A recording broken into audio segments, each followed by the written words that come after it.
Bonjour à tous et bienvenue pour cet épisode numéro 442 du Basket Lab, le laboratoire du jeu. Et aujourd'hui, c'est le bilan des Minnesota Timberwolves. On approche de la fin. Aujourd'hui, les Timberwolves finalistes de conférence avec Rafa de Basket Info et T-Wolves FR.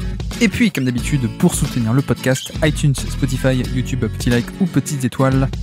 Bienvenue dans le Basket Lab.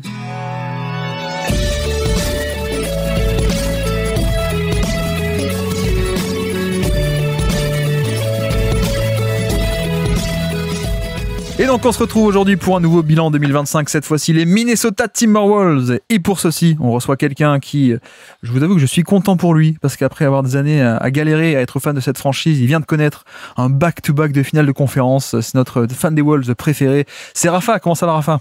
Ça va très bien, salut Guillaume, et ça fait toujours aussi étrange à entendre back-to-back finale de conférence. T'imagines cette introduction ? Ouais. Avant c'était back-to-back to loterie, et voilà, non, c'est bon.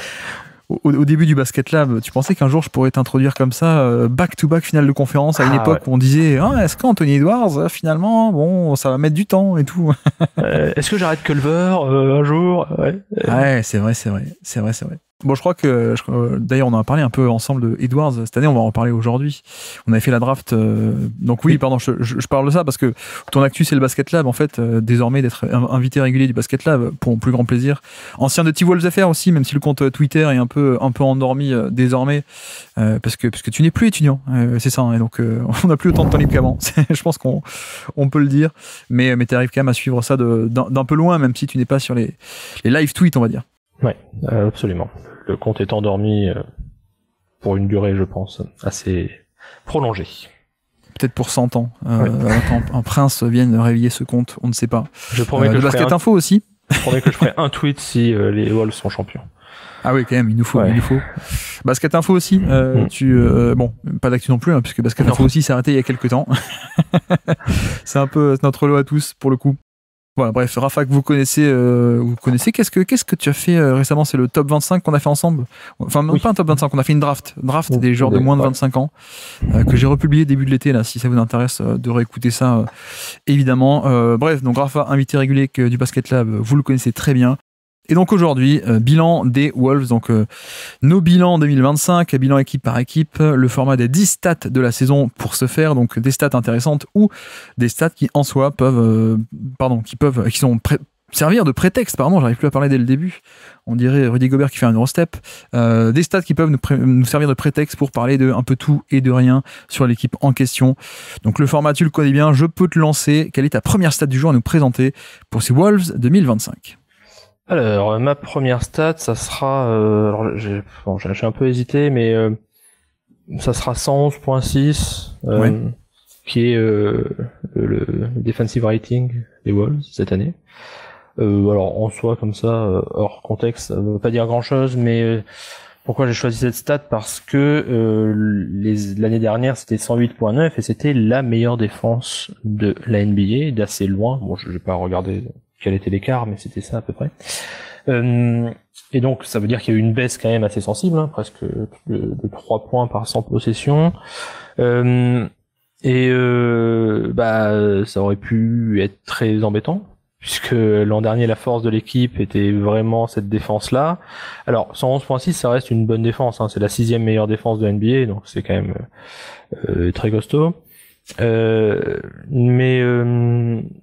Assez clairement, il y a eu une baisse de ce point de vue-là, alors qui est due à plusieurs choses, mais ce qui m'intéressait dans le fait de choisir ces stats en premier, c'est que malgré non pas la disparition, mais un peu l'affaiblissement de cette force historique de l'an dernier, et le résultat à la fin de l'année est le même. C'est-à-dire que c'est quand même, en tout cas en play-off, puisqu'en saison régulière les Wolves étaient un peu plus bas.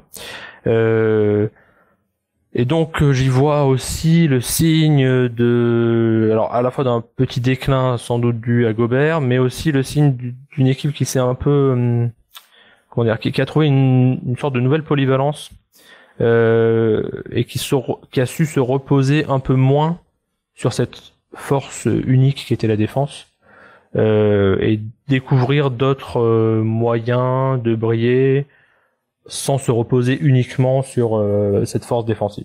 Donc voilà, c'est pour ça que j'ai choisi ça, parce que ça m'intéressait ce phénomène-là.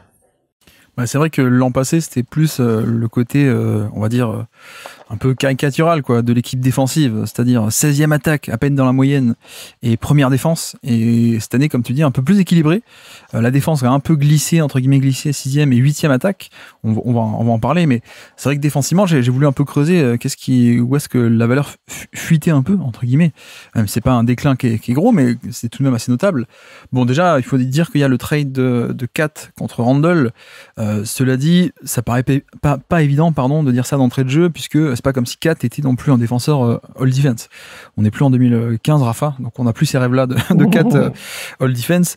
Mais non, voilà, il n'y a pas non plus ce genre de choses, d'explications un peu logiques, intuitives, on va dire.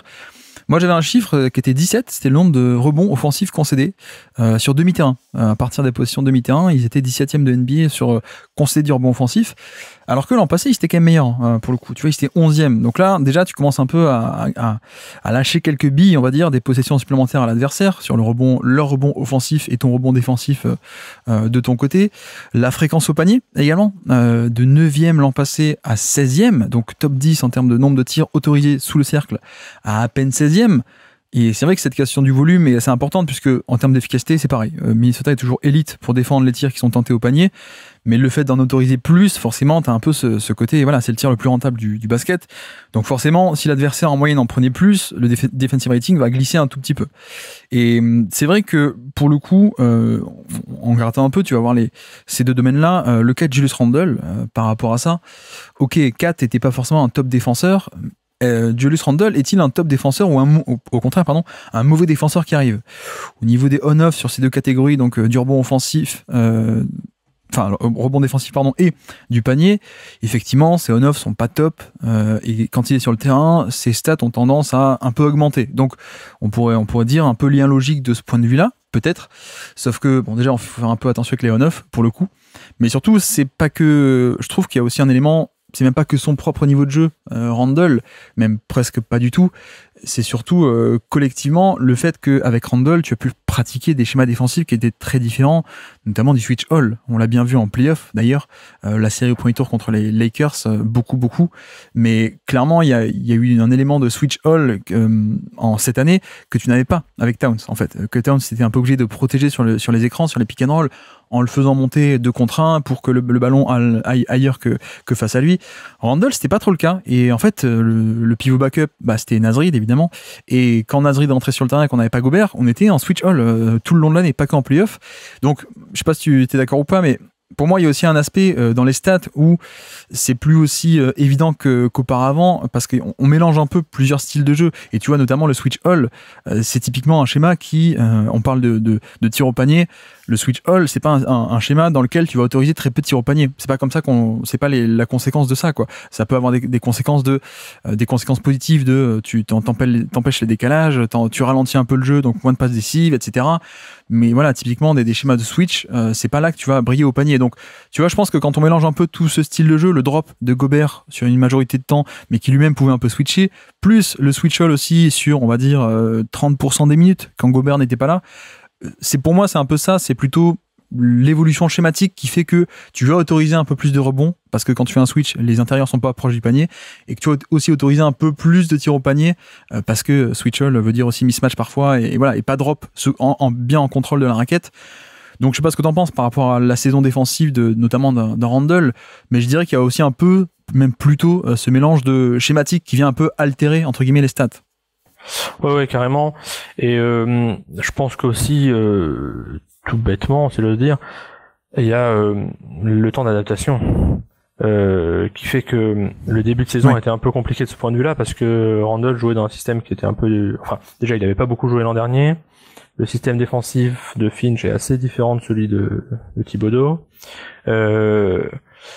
Et c'est comme tu le dis, c'est pas les mêmes qualités que Kat, c'est pas la même façon de jouer, et il a, même si moi il m'a plutôt agréablement surpris défensivement par rapport à l'image que j'en avais, il a des problèmes d'attention off-ball notamment, Randle, qui font que c'est un peu compliqué, et on a senti quand même la défense monter en puissance au fil du temps, et je pense qu'il y avait autre chose qui fait que les 2-3 premiers mois ont été compliqués, c'est que Gobert, et c'était déjà le cas la première année où il est arrivé, donc je vais mélanger les pinceaux, mais oui, c'est ça, 2022-2023.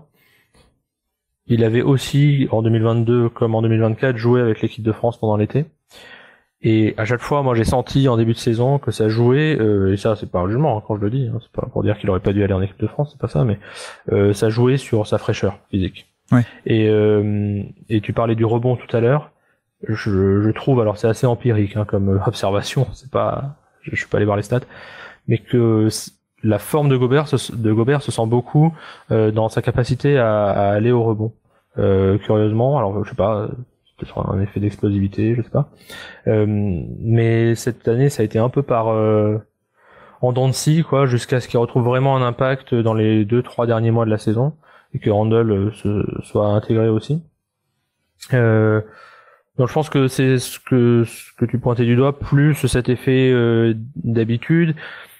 Bon, alors cela dit, quand on regarde les stats de playoff, là, le point par possession, c'est à peu près la même chose que en saison régulière. Donc bon, ça veut dire que cette amélioration au fil de l'année, c'est qu'à moitié confirmé ensuite en playoff.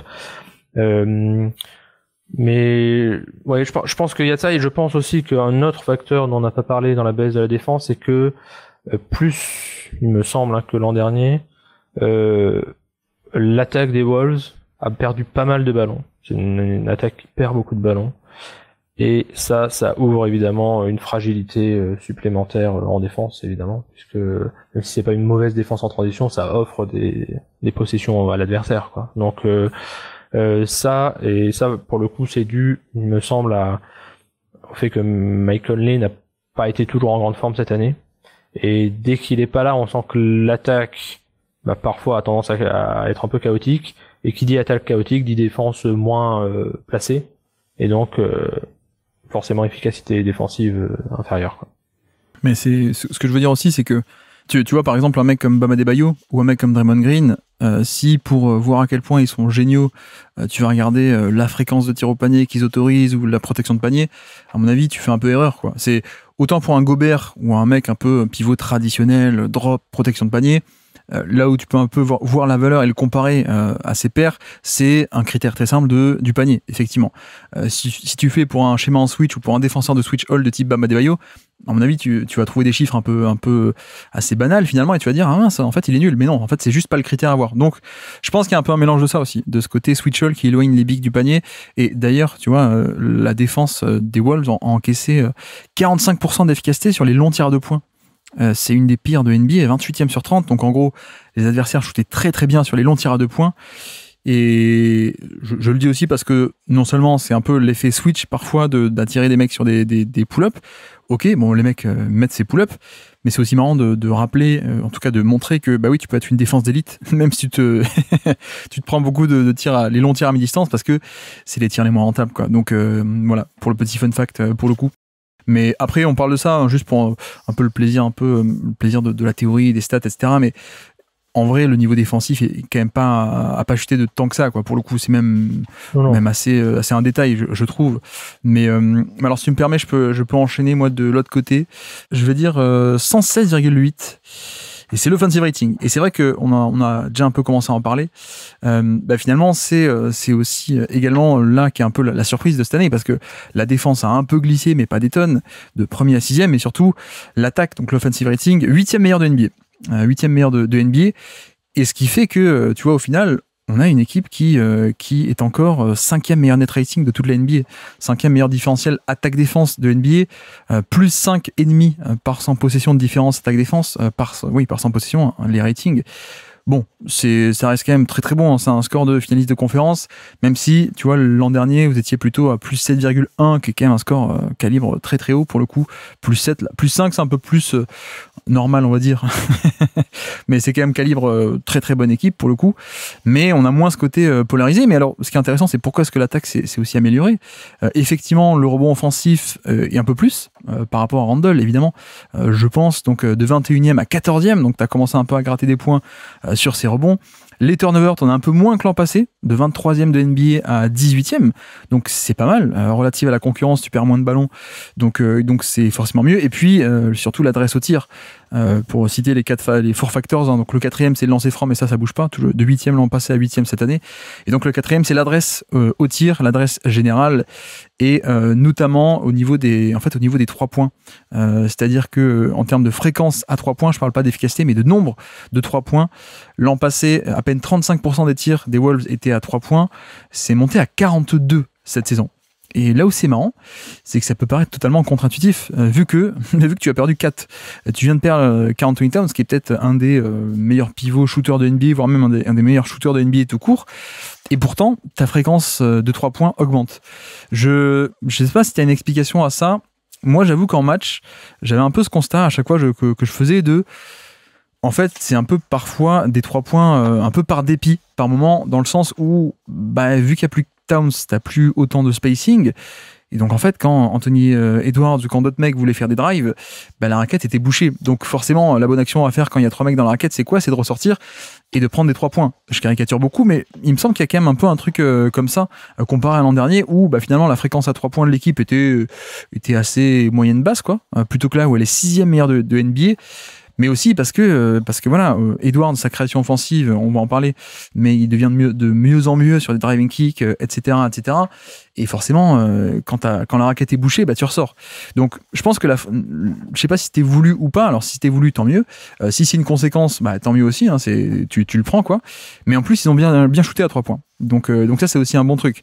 C'est pas, tu vois, que du dépit et que du mince, le 3 points, on n'arrive pas à créer à l'intérieur, ça ressort sur McDaniels qui met que 28% de ses 3 points. Non, collectivement, les Wolves ont aussi très bien shooté, 38% de réussite sur les 3 points, donc en gros, en plus sur un gros volume. Donc c'est quand même assez appréciable. Mais cela dit, quand on gratte encore plus, allons au-delà de l'impression visuelle, essayons un peu de chercher la vérité. En fait, tu vois, au niveau catch and shoot, en vrai, ça bouge pas tant que ça. Donc, tu vois, l'aspect de c'est bouché à l'intérieur et parfois ça kick out, ça pouvait être le cas sur certains matchs, mais sur l'intégralité de la saison, l'an passé, 23 catch and shoot par match, cette année 25. Donc, ça augmente un peu, mais on est encore dans plutôt la moyenne basse de NBA. C'est pas comme si vous étiez d'un coup parmi les meilleures équipes qui font le plus de catch and shoot, alors que vous êtes toujours une des équipes qui prennent le plus de 3 points au général. Donc, tu as compris où l'augmentation est venue. C'est sur les pull-ups. Les pull-ups, collectivement, vous êtes passé de 9 à 14 par match. 14, vous êtes désormais 2e équipe de NBA qui prenait le plus de pull-ups à 3 points. Donc, la question par rapport à ça que je te pose, c'est finalement, c'est bien, ces 3 points et donc notamment ces pull-ups ont un peu boosté l'attaque. Mais est-ce que c'est tenable? Est-ce que c'est durable, on va dire? Alors, est-ce que je peux... mettre ma deuxième stat, du coup. Vas-y. Ma deuxième stat qui était 597. Ouais. Et c'est le nombre de pull-up à 3 points pris par Anthony Edwards cette année. Ouais. Et qui est de très loin le plus gros total de la NBA. Ouais. 52 de plus que le deuxième qui est James Harden. Et 60 de plus que le troisième Trae Young. Et qu'il réussit à 38,5%. Ce qui est bien au-dessus. Alors j'avais regardé dans ceux qui ont shooté plus de 300 pull-ups cette année, il y en a que 2 autres qui étaient à une meilleure pourcentage, c'est Jordan Poole et Zach LaVine. Bon, évidemment. Je pourrais pas forcément parier là-dessus, mais t'es étonné que Jordan Poole soit devant Anthony Edwards. Mais enfin, tu t'es nouveau sur le basket Lab ou quoi? Même Steph Curry est un peu en dessous. Bon, c'était une saison un peu moins bien pour Steph Curry. Donc là, évidemment, c'est ça qui a tout changé, qui a changé pas mal de choses à cette attaque, comme tu l'as bien expliqué, et ça vient en grande partie d'Anthony Edwards. Et je peux donner d'autres chiffres, 811 3 points au total cette année. Donc là aussi, c'est le plus gros total de la NBA. 323 points réussis, ce qui est historique, je crois, j'ai pas vérifié, mais je crois qu'il y a que Curry et peut-être les Thompson qui ont fait mieux dans l'histoire de la NBA. Bon, là, évidemment, la question c'est toujours est-ce que c'est viable? L'échantillon commence à être suffisamment important pour qu'on se dise que quand même ça commence à ressembler à quelque chose de viable, quoi, pour lui. Alors, j'ai essayé de trouver un truc, mais j'ai essayé de l'ouvrir en même temps, mais je suis pas sûr que ça va marcher. Les trends sur Cleaning the Glass pour voir la réussite sur une moyenne de 10 matchs. Et voilà, c'est bon, j'ai réussi à l'ouvrir. Et il me semble qu'en fin de saison, ça a un peu baissé chez Edwards. Donc, est-ce qu'il était un peu en surchauffe pendant la première moitié de saison? C'est possible, mais malgré tout, je pense que on est là face à un shooter en pull-up assez historique. Mais ça a été augmenté aussi par le fait que Randle prend en fait beaucoup plus de pull-up à 3 points que Towns. Et que DiVincenzo aussi en prend, même mine de rien. Alors c'est pas après 20 000 dribbles DiVincenzo, mais c'est assez rapidement après avoir remonté la balle par exemple. Il prend des 3 points très rapides après quelques dribbles. Donc je pense que l'effectif était un peu plus construit autour de ça. Et aussi, alors je pense que tu as raison de dire que c'est en partie lié à un défaut un peu de playmaking, je pense, dans l'effectif, qui fait que le shoot à 3 points en pull-up devient l'arme un peu par défaut, mais par défaut plutôt efficace dans un sens, qui un peu facile à obtenir, quoi, un peu direct. Oui, un peu plus facile à obtenir aussi parce que aussi bien Edwards que Randle ont des qualités physiques qui leur permettent aussi de dégainer assez rapidement, d'être très physiques.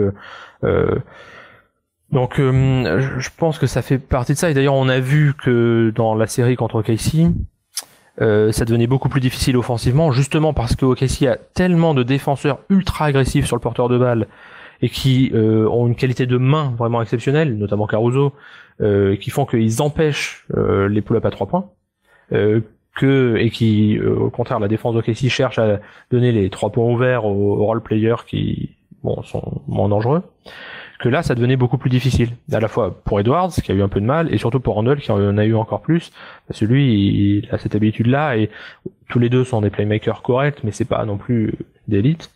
Donc je pense que c'est viable pour répondre à la question du point de vue offensif, mais que ça crée aussi un plafond au sens où ça permet pas d'aller contre les meilleures défenses, ou en tout cas les défenses qui ont les armes pour neutraliser, c'est peut-être un grand mot parce qu'on neutralise pas complètement ça, mais en tout cas pour faire baisser assez drastiquement le pull-up à 3 points, et du coup qui ont un peu moins de solutions. Mais c'est un peu ce qu'on voit aussi avec en un sens, même si c'est des effectifs très différents, avec l'attaque de Boston qui parfois insiste tellement sur le pull-up à 3 points qu'elle l'oublie de faire autre chose. Et là, ça peut être un peu le cas aussi, il me semble, dans l'attaque des Wolves. D'ailleurs, le deuxième qui fait le plus de pull-up à 3 points par match, c'est Tatum. Exactement. Qui lui aussi a 7 et quelques, et lui, malheureusement, il n'a pas l'efficacité de cette saison de Edwards. Mais non, mais tu vois, la question que je me pose, c'est qu'au final, déjà, ça paraît totalement contre-intuitif. T'enlèves Towns, et finalement, tu prends plus de 3 points. C'est un peu bizarre comment ça fonctionne, la NBA. Mais non, la question, c'est est-ce que vraiment c'est une meilleure attaque, ou est-ce que juste, entre guillemets, les tirs sont un peu plus rentrés, tu vois? Je pense que c'est un peu ma crainte, en tout cas, par rapport à ça, parce que les améliorations, elles sont un peu à la marge, le côté rebond offensif, c'est bien, de passer de 21e à 14e, faire un peu moins de turnover, c'est bien aussi, mais il y a ce truc pour moi de, à quel point c'est juste qu'on n'est pas sur une saison où t'as pris des tonnes de 3 points, notamment en pull-up, et que, tu vois, t'es pas à l'abri que, alors, non pas dire que ça a été une saison sur chauffe et plus rien pendant 10 ans, mais t'es pas non plus à l'abri qu'il y ait une saison où, si tu dépends à ce point de ce tir ce pull-up à 3 points, tu peux avoir une saison où tu te trouves, et où du coup l'offensive rating elle va devenir beaucoup moins bien, et tu vas pas pouvoir gagner les matchs autant parce que ton offensive rating sera plus bas, et ton net rating aussi, etc., quoi. Donc t'es un peu à la merci de ça, quoi. Et tu parlais un peu de Boston, c'est ce qui s'est passé, et c'est ce qui se passe parfois sur une série de playoffs, notamment pour les Celtics, quoi. Mais à l'échelle des Wolves, j'avoue que c'était un peu ma question par rapport à ça. Est-ce que vraiment l'attaque est meilleure, ou est-ce que on est entre guillemets juste sur une saison où les tirs rentrent plus, ce qui paraît un peu bête, parce que le but du basket c'est de mettre des tirs, donc de facto si tu mets plus des tirs c'est que c'est meilleur, mais tu vois, je sais pas si tu vois ce que je veux dire, quoi. Oui. Non, mais je pense que là aussi pardon, quand même, pour la défense, il y a eu un effet d'accoutumance au style de Randle qui est très différent de celui de Towns, et Randle lui-même a eu du mal à complètement se mettre dans cette nouvelle organisation. On a vu qu'au début d'année il essayait de jouer comme Towns en shootant très vite, en essayant d'éviter ce côté je garde la balle et je dribble et pendant 7, 8, 9, 10 secondes. Puis ensuite il est revenu à un jeu plus direct. Il s'est dit bon bah en fait je suis costaud, j'ai des mismatchs, j'y vais quoi. Et on a vraiment vu, il me semble, en fin d'année une amélioration de l'attaque qui était beaucoup plus fluide que pendant 4-5 mois où c'était un peu laborieux, où ça se basait beaucoup sur justement le shoot à 3 points. Mais ce qui est certain, c'est que cette équipe, quand elle est en difficulté face à des grosses défenses, l'attaque a du mal elle devient très statique. Voilà. C'est ça, ouais. Elle devient très statique, c'est un peu chacun son tour, un peu du hero ball, ou alors on fait tourner le ballon mais sans que ça mène à rien. Et alors pendant une partie de la saison, il y avait beaucoup de matchs où c'était comme ça, et peu à peu il y en a eu de moins en moins de matchs, mais effectivement quand tu te retrouves face aux défenses d'élite, ça retombe dans ces petites difficultés là quoi. Bah, c'est un peu ça, c'est-à-dire que tu regardes la fréquence à 3 points est très très haute, top 5, top 6 en NBA, en plus ils les mettent, tu dis waouh, une équipe qui shoot. J'ai pas eu du tout cette impression en playoff, et même sur les gros match-up de saison régulière aussi. Pour moi, il y a toujours cette limite du spacing, en fait. Et parce que dans les faits, ce haut nombre de 3 points, comparé à avant, il y a aussi une partie, c'est juste des pull-up en plus, quoi. C'est pas du catch and shoot, c'est pas du spacing en soi. C'est pas de l'espace, c'est ce genre de spot-up, quoi. Donc ouais, c'est un peu ma question, mais en tout cas, pour cette année, c'est rentré, donc tant mieux pour les Wolves, qui donc ont réussi, malgré un peu la défense qui a glissé, à maintenir un net rating de plus 5 par 100 possessions, ce qui encore une fois est très bon, et je répète, c'est le 5e meilleur de NBA. Ça aussi, je pense que c'est un truc où les gens étaient un peu passés à côté, comme dit aussi, je crois que j'en ai parlé en playoff, mais il y avait sans doute un peu un biais de déception par rapport à cette équipe qui était d'un point de vue narratif, tu sais, un peu l'histoire de la saison dernière, ou une des histoires, mais il y avait un peu l'explosion au plus haut niveau l'an passé, et cette année peut-être un peu la nouveauté était passée, donc on y pensait moins aux Wolves, alors qu'en fait on était quand même pas si loin que ça, quoi, du niveau d'avant, donc voilà, juste pour dire que mine de rien, 5e meilleur net rating de NBA l'an passé, et c'était pas juste une équipe moyenne bonne, quoi.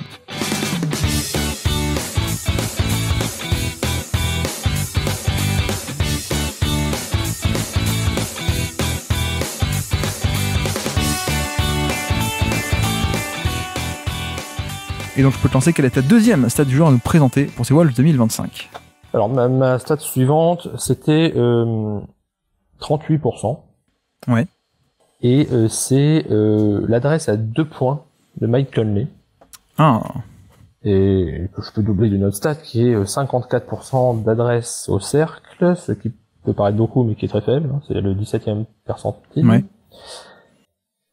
Et alors pourquoi cette stat? Parce que c'est à mon sens un des points cruciaux de l'avenir de l'équipe et qui a posé un peu des problèmes, j'en ai déjà dit vaguement un mot là cette année, c'est que Mike Conley va sur ses 38 ans et qu'en général l'adresse à 2 points c'est un indicateur assez clair de la baisse athlétique d'un joueur. Quand l'adresse à 2 points baisse, souvent c'est lié à la vieillesse. 38% à 2 points. 38% à 2 points. Alors attends, je vais vérifier pour voir si je me suis pas... Non, c'est ça, ouais, je viens de l'avoir devant les yeux, là. Effectivement, ouais, c'est abyssal. Ouais. Donc, bon, et ça s'est vu, hein, il a plus du tout d'explosivité pour aller au cercle. Ouais. Ça reste un joueur qui est tellement intelligent, qui est tellement toujours au bon endroit, qu'il est très précieux. Il est très précieux par son playmaking, il est très précieux au rebond, il est très précieux dans sa capacité d'organisation, et aussi dans son shoot extérieur, parce qu'il shoot encore 41% à 3 points. Mais le reste commence à devenir un peu problématique, et pour donner d'autres stats, par exemple, à mi-distance, il est à 0 sur 15 cette année. Ce qui est quand même fou, c'est-à-dire qu'il a loupé ses 15 tirs à mi-distance réelle, quoi, pas les flotteurs. Les flotteurs, il est à 34%. Donc dès qu'on est dans la raquette, pour le dire autrement, c'est compliqué. Et évidemment, ça va pas s'arranger, a priori. Enfin, bon. Même s'il y a eu des rebonds, hein, c'était très compliqué en début d'année, ça allait mieux ensuite, il a fait des bons playoffs. Voilà, si je peux trouver vite les stats de playoff, les voilou. Oui, bah alors c'est encore pire en playoff à 2 points. Mon Dieu, 25% à 2 points. Quelle horreur. Mais il doit pas y avoir beaucoup de tentatives. Bon, mais tout ça pour dire que bah là il y a une question pour le futur qui est très claire. Hein, c'est qui à la main et comment cette équipe peut-elle se débrouiller sans Mike Conley. Et c'est pour ça que l'autre stat qui allait avec que j'avais, c'était 442, c'est le nombre de minutes jouées par Rob Dillingham. Ouais. J'avais associé les deux aussi. Voilà, qui est censé être, vu le prix payé pour l'avoir, la solution de remplacement. Mais qui, comme toujours, quand une équipe tente de faire sur 2 timelines, même si là c'est pas exactement les 2 timelines des Warriors, il y a moins d'écart d'âge, mais c'est toujours compliqué de demander à un rookie d'être prêt très vite dans une équipe qui joue le titre, hein, puisque c'est un peu l'objectif quand on est allé 2 fois en finale de conférence. Ouais. Moi j'ai bien aimé ce que j'ai vu de Dillingham cette année, mais de fait il est pas prêt pour jouer 35 minutes comme titulaire dans une équipe qui joue les premiers rôles dans la conférence Ouest. T'as bien aimé, mais pour des standards et tes attentes c'est un rookie, quoi. Donc c'est Exactement. pas pareil que... Ouais. C'est un rookie en plus choisi 8e, je crois, dans une draft faible. Donc oui, je me suis pas dit waouh, il faut qu'il prenne toutes les minutes de Conley et voilà, c'est pas le même type de joueur. Je pense que ça va être un bon joueur NBA, mais pour jouer 30 minutes l'an prochain, ça pose d'autres types de problèmes. Donc là, pour moi, ces stats disent quelque chose en fait d'une problématique, bon, évidemment, qu'ils ont en tête, hein, le front office, bien sûr, mais qui est la problématique centrale sur l'avenir de la franchise, enfin de l'effectif, en tout cas tel qu'il est constitué, c'est quelle solution à la main et quel profil aussi, parce que Conley, il a tout changé dans l'effectif à partir du moment où il est arrivé, parce qu'il a fluidifié ce jeu dont on a dit tout à l'heure qu'il avait tendance à être un peu immobile, à être un peu chaotique et tout ça, un peu individualiste quand les défenses en face sont de bonnes défenses. Est-ce que il y a d'autres profils de ce genre-là? Est-ce que au contraire l'idée c'est de parier sur le fait que Anthony Edwards fait de tels progrès en playmaking, que Julius Randle est un meilleur playmaker que Towns et que du coup ça peut compenser un peu, il y a plus besoin d'un tel organisateur et donc on peut avoir un meneur un peu différent? Je sais pas bien, mais en tout cas c'est une question passionnante du point de vue de la construction de l'effectif, quoi, parce qu'on voit bien que pour Conley, sans doute la saison prochaine et j'imagine la dernière, en tout cas la dernière à un niveau possible, quoi, d'impact. Disons qu'il est hyper intelligent, il y a un côté leadership, il y a un côté... Mais après, tu vois, il y a une raison pour laquelle Steve Kerr, il est plus en tenue, quoi, et qu'il est sur le banc. Le côté intelligence et aider les jeunes et même le placement sur le terrain, bon, les coachs, ils l'ont toujours, hein, ça se perd pas, mais le problème, c'est le physique, quoi, et c'est arriver à jouer. Et le problème, j'ai l'impression que lui, bon, c'est un peu aussi génération, tu sais, Kyle Lowry, qui est un peu comme ça aussi, draft 2006, je crois, juste avant Kyle Lowry. Lui, c'est 2007, le coéquipier de Greg Oden, d'ailleurs, à la fac.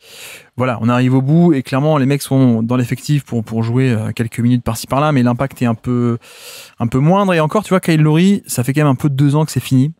Là, je pense qu'on peut dire que c'est un peu plus, entre guillemets, décevant, non pas surprenant, mais décevant par rapport au fait que l'an dernier, il était encore très bon. Il fait quand même une top saison 2024 pour le coup, alors qu'avec un usage qui était réduit, mais il est ultra efficace. Il me semble me souvenir qu'à 3 points, il était en feu totalement l'an passé, Mike Conley, et que même il y avait encore un peu de création balle en main, etc. Mais voilà, là c'est clairement c'est un peu fini. Et le problème, c'est que même défensivement, je pense qu'il a quand même pas mal perdu. Pour le coup, et tu vois même le grand Mike Conley dans son prime, bon tu switchais sur lui, il pouvait un peu faire des trucs, alors pas la folie, hein, c'était pas non plus un All-NBA First Team, mais il pouvait un peu faire des trucs. Là, ce qu'on a vu en playoff, c'est que littéralement toutes les équipes switchaient le pick and roll Gobert Mike Conley, et donc en fait le tuer un peu dans l'œuf, quoi, parce que le switch c'est ni Gobert ni Mike Conley qui vont l'attaquer en playoff, et ça on l'a vu, littéralement toutes les équipes switchaient ce pick and roll qui était l'an passé et jusqu'à pendant longtemps un peu un go-to-move des Wolves et même du Jazz à l'époque, de ce même duo. Là non, là aucun des deux n'a plus la force de frappe. Bon, Gobert encore jeune, mais il a jamais su punir les switches, et Conley, le fait est qu'il a plus la force de frappe de punir des 1 contre 1, donc en fait il est sur le terrain juste pour faire l'extra passe, quoi. Pour le coup, Après, moi, ça me dérange moins parce que je trouve que un des bons trucs du trade de Towns contre Randle, c'est que t'as eu DiVincenzo, mine de rien, et que d'ailleurs DiVincenzo est devenu titulaire un peu à la place de Mike Conley. Et moi, c'est ce que j'argumentais aussi au moment du trade, c'était en fait, c'est très bien d'avoir DiVincenzo, pardon, parce que Mike Conley devient vieux, et qu'en fait, tu peux même le mettre entre guillemets en meneur, DiVincenzo, et à la limite, on s'en fiche de qui est meneur ou qui est pas meneur. Juste, tu le mets un peu comme une espèce de Mario Chalmers ou de Pat Beverley. Techniquement, c'est le plus petit sur le terrain, donc vous pouvez l'appeler meneur si vous voulez. Mais on s'en fiche, il est là pour faire le 3&D, quoi. Il fait le connecteur. Et en fait, la création passe par Edwards et par Randle. Et c'est ce qu'on a eu pendant une portion de la saison. Cette année, il avait perdu sa place de titulaire. Je crois que DiVincenzo s'est un peu blessé, donc c'est assez vite revenu au final, en milieu de saison, non, décembre, janvier, je crois, un truc comme ça. Mais tu vois, pour moi, cette configuration pas long terme, justement, moyen terme ou court terme, me va bien. Le temps, peut-être que, comme tu dis, tu retrouves un autre meneur, mais effectivement, Mike Conley, c'est un peu mort. Dillingham, c'est un peu trop tôt, et tu parlais du fait que c'est un rookie, mais en plus, c'est un rookie calibré long terme, quoi. Tu vois, c'est même pas comme si tu avais drafté un mec comme Amen Thompson ou un mec comme Stephen Castle qui ont eu des faiblesses en tant que rookie, mais qui pouvaient aussi bien contribuer sur de la défense, du passing dès l'année numéro 1, quoi. Tu vois, Amen Thompson, il jouait très bien déjà en 2024. Cette année, Stephen Castle, il a aussi pas mal joué. Il était c'était un joueur NBA de niveau défensif, même dans de bonnes équipes, à mon avis. Dillingham, c'est pas le cas. Dillingham, c'était prospect un peu jackpot, créateur de chaos, etc., mais qui est pas prêt du tout. Donc, comme tu dis, il y a cette question des timelines, au final, et ce qui me dérange un peu, c'est le prix, en fait. Déjà, le joueur en soi, est-ce qu'il fallait parier sur lui? Ça, je sais pas. J'ai entendu un peu de tout au niveau écho draft, de gens que je respecte pas mal. Il y en a qui étaient très fans de lui, il y en a qui étaient un peu moins fans, parce que tu sais, ça peut très vite devenir un peu le type de joueur qui est créateur de chaos, mais un peu en sortie de banc, quoi. Tu vois, pas forcément le calibre titulaire NBA ou gros volume, etc. Mais à la limite, mettons un peu le joueur de côté, c'est aussi le prix. Et le prix par rapport à la timeline, comme tu dis, tu as sacrifié quoi? Tu as fait un swap en 2030, donc tu n'auras pas ton pic en 2030, tu auras le moins bon de le tien au San Antonio. Donc si les Spurs sont pas mal en 2030 avec Wemby, on peut se dire que ça peut être un pic genre 25 à 30, quoi. Voilà, c'est pas top. Et tu as même envoyé un pic non protégé, il me semble, 2031, ton propre choix aux Spurs. Franchement, le prix était quand même assez cher pour se payer un Dillingham qui risque de mettre un peu trop de temps pour se développer pour ce cycle-là, quoi. J'avoue que moi, c'est un des trades que j'ai le moins aimé depuis quelques mois, et c'est un peu passé à l'as, quoi. Parce que tu sais, à l'époque des prospects, la draft, tout le monde aime bien tous les prospects, c'est sympa, potentiel, etc. Mais même en mettant de côté un peu le cas du joueur, je veux dire, payer ce prix-là pour un mec qui, en termes de timeline, correspond pas tellement, ça reste un risque, je trouve. Ouais, non mais je suis d'accord, mais je pense que si de ce que je comprends de la manière dont le front office considère les choses, eux, leur timeline est justement un peu comme à Denver, ce qu'avait commencé à faire Connelly d'ailleurs. C'est ils ont leur 5 de départ à peu près, et la timeline c'est justement de construire derrière des joueurs qui vont remplacer petit à petit les vétérans que sont Randle, Gobert, autour de Edwards, McDaniels et Naz Reid. Et pour ça, et donc ils sont prêts à sacrifier effectivement des pics à venir, en se disant mais on a Edwards, ça serait complètement idiot de ne pas utiliser au maximum tous les assets qu'on a maintenant. Bon, alors ça peut se discuter, je suis d'accord que le prix payé est un peu cher. Bon, ensuite, je veux pas juger le trade avant d'avoir vu un peu plus Dillingham jouer. C'est ça, oui, bien sûr. Et moi, ce que j'en ai vu est plutôt, j'ai trouvé ça plutôt positif, mais par contre, là où je m'interroge, et je me suis interrogé un peu en jetant un coup d'œil un peu rapide sur les matchs de Summer League, c'est sur le fait qu'il soit un playmaker principal. Je me demande s'il est pas plus efficace en deuxième meneur, en quelque sorte, en combo garde. Et alors peut-être que du coup c'est l'idée aussi, de le faire jouer comme ça aux côtés d'Edwards. Ouais. Mais c'est un joueur qui, c'est vrai, a des vraies grandes qualités de vitesse, et même défensivement il se bat beaucoup. C'est bon, il est très volontaire, il est très rapide. Il est un peu confus pour l'instant, mais il est tout jeune. Ensuite, il est petit, et ça. Il est très fin en plus. Il est petit, il est très fin. Et ça, bon, pas grand chose à y faire, quoi. Non, mais effectivement, je pense qu'il peut devenir un bon joueur à terme. Il n'y a pas de problème là-dessus. Moi, je m'intéresse surtout sur la timeline et sur le fait que même par rapport à son profil, ça me paraît pas évident que ça devienne tu vois, il y a des prospects, on se dit bon bah lui, ok, on a compris, ça va devenir de manière assez certaine, ok, un très bon joueur, quoi. J'aime beaucoup le plafond maximum et je pense qu'il a fait une plutôt bonne saison sur ses quelques sorties. D'ailleurs, il a fait quelques très bonnes sorties. Mais c'est par rapport au est-ce que c'est sûr que ça va devenir forcément un très bon joueur? Je ne sais pas, c'est pas sûr, quoi. Pour le coup, ça reste un peu la loterie, la draft. Bon, sauf la vraie loterie qui est un peu truquée, mais bon, bref, fermons cette parenthèse. Non, mais voilà, c'est par rapport à la timeline et je comprends ce que tu dis.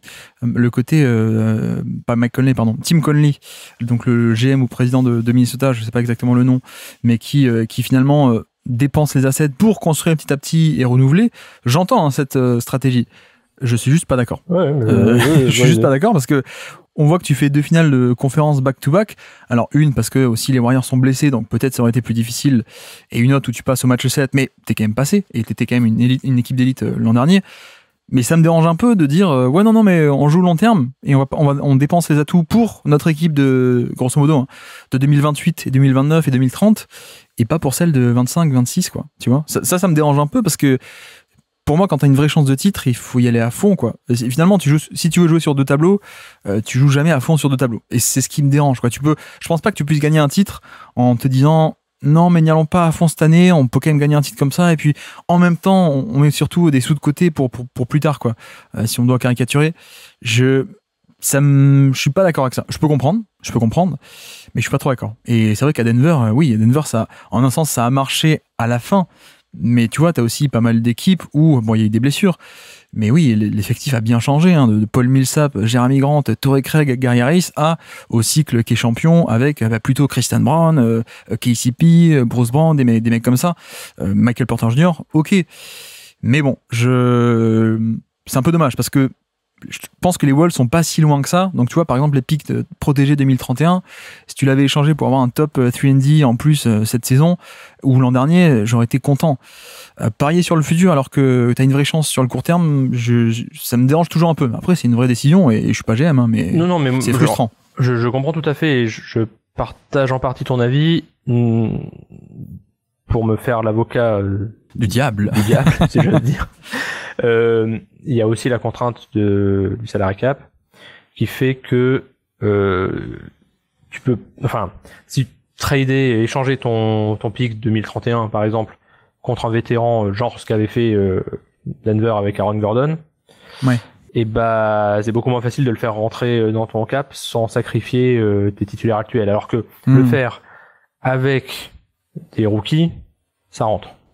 Et donc, tu te dis que tu gardes une flexibilité qui est que t'as l'asset qui est le jeune joueur. S'il se développe, tant mieux. S'il se développe pas très bien, tu peux toujours l'échanger, même s'il a perdu en valeur. Mais bon, oui, c'est pas sûr que ça marche, ça c'est certain. En tout cas, c'est une construction d'effectifs qui est sans doute un peu risquée. Mais je me demande quand même si c'est pas une construction d'effectifs à laquelle on va de plus en plus assister en raison des contraintes du salary cap et du CBA, quoi. Le fameux nouveau CBA où CJ McCollum a fait une interview pour dire ah ouais, c'est vrai qu'il est pas top ce nouveau CBA, quoi. Ouais, ça aurait été, pour les joueurs, ça aurait été mieux d'y penser avant, mais voilà. Oui. Mais qui était le président du syndicat des joueurs qui a signé cet accord? C'était McCollum, tiens. Mais oui. Non, mais tu vois, par exemple, moi sur ce côté-là, prenons Denver, il y a pas longtemps, ils ont fait du troc de pick de draft, mais pour se renforcer de suite, quoi. Je crois qu'ils ont échangé un pick 2027 ou 28 pour à l'époque avoir un pick de plus en 24 ou en 23 ou en 22, je sais plus. Mais il y avait un côté, allez, on hypothèque un peu le futur pour des jeunes de maintenant, mais c'était aussi pour le court terme, quoi, pour le coup. Là, je comprends le truc un peu compliqué sur le poste de meneur, je comprends Dillingham et voilà, ça me dérange qu'on ait un peu une vision, qu'on ait un discours qui semble négatif parce qu'on parle d'un meneur très jeune avec un potentiel qui a fait son année il a 20 ans, il vient de faire ses 20 ans je crois en plus, il y a pas de problème, c'est plutôt la construction d'effectifs que je critique moi ici, c'est pas le joueur d'ailleurs on a vu 500 minutes qui a fait de bonnes sorties, mais voilà, ça reste timide comme n'importe quel joueur de 20 ans qui a fait que 500 minutes, quoi. Mais c'est un débat qui est vachement intéressant parce que moi l'impression que ça me donne, mais je le connais pas évidemment, je lui ai jamais parlé à Tim Conley, mais c'est que il donne l'impression de considérer que les pics finalement c'est pas bien important.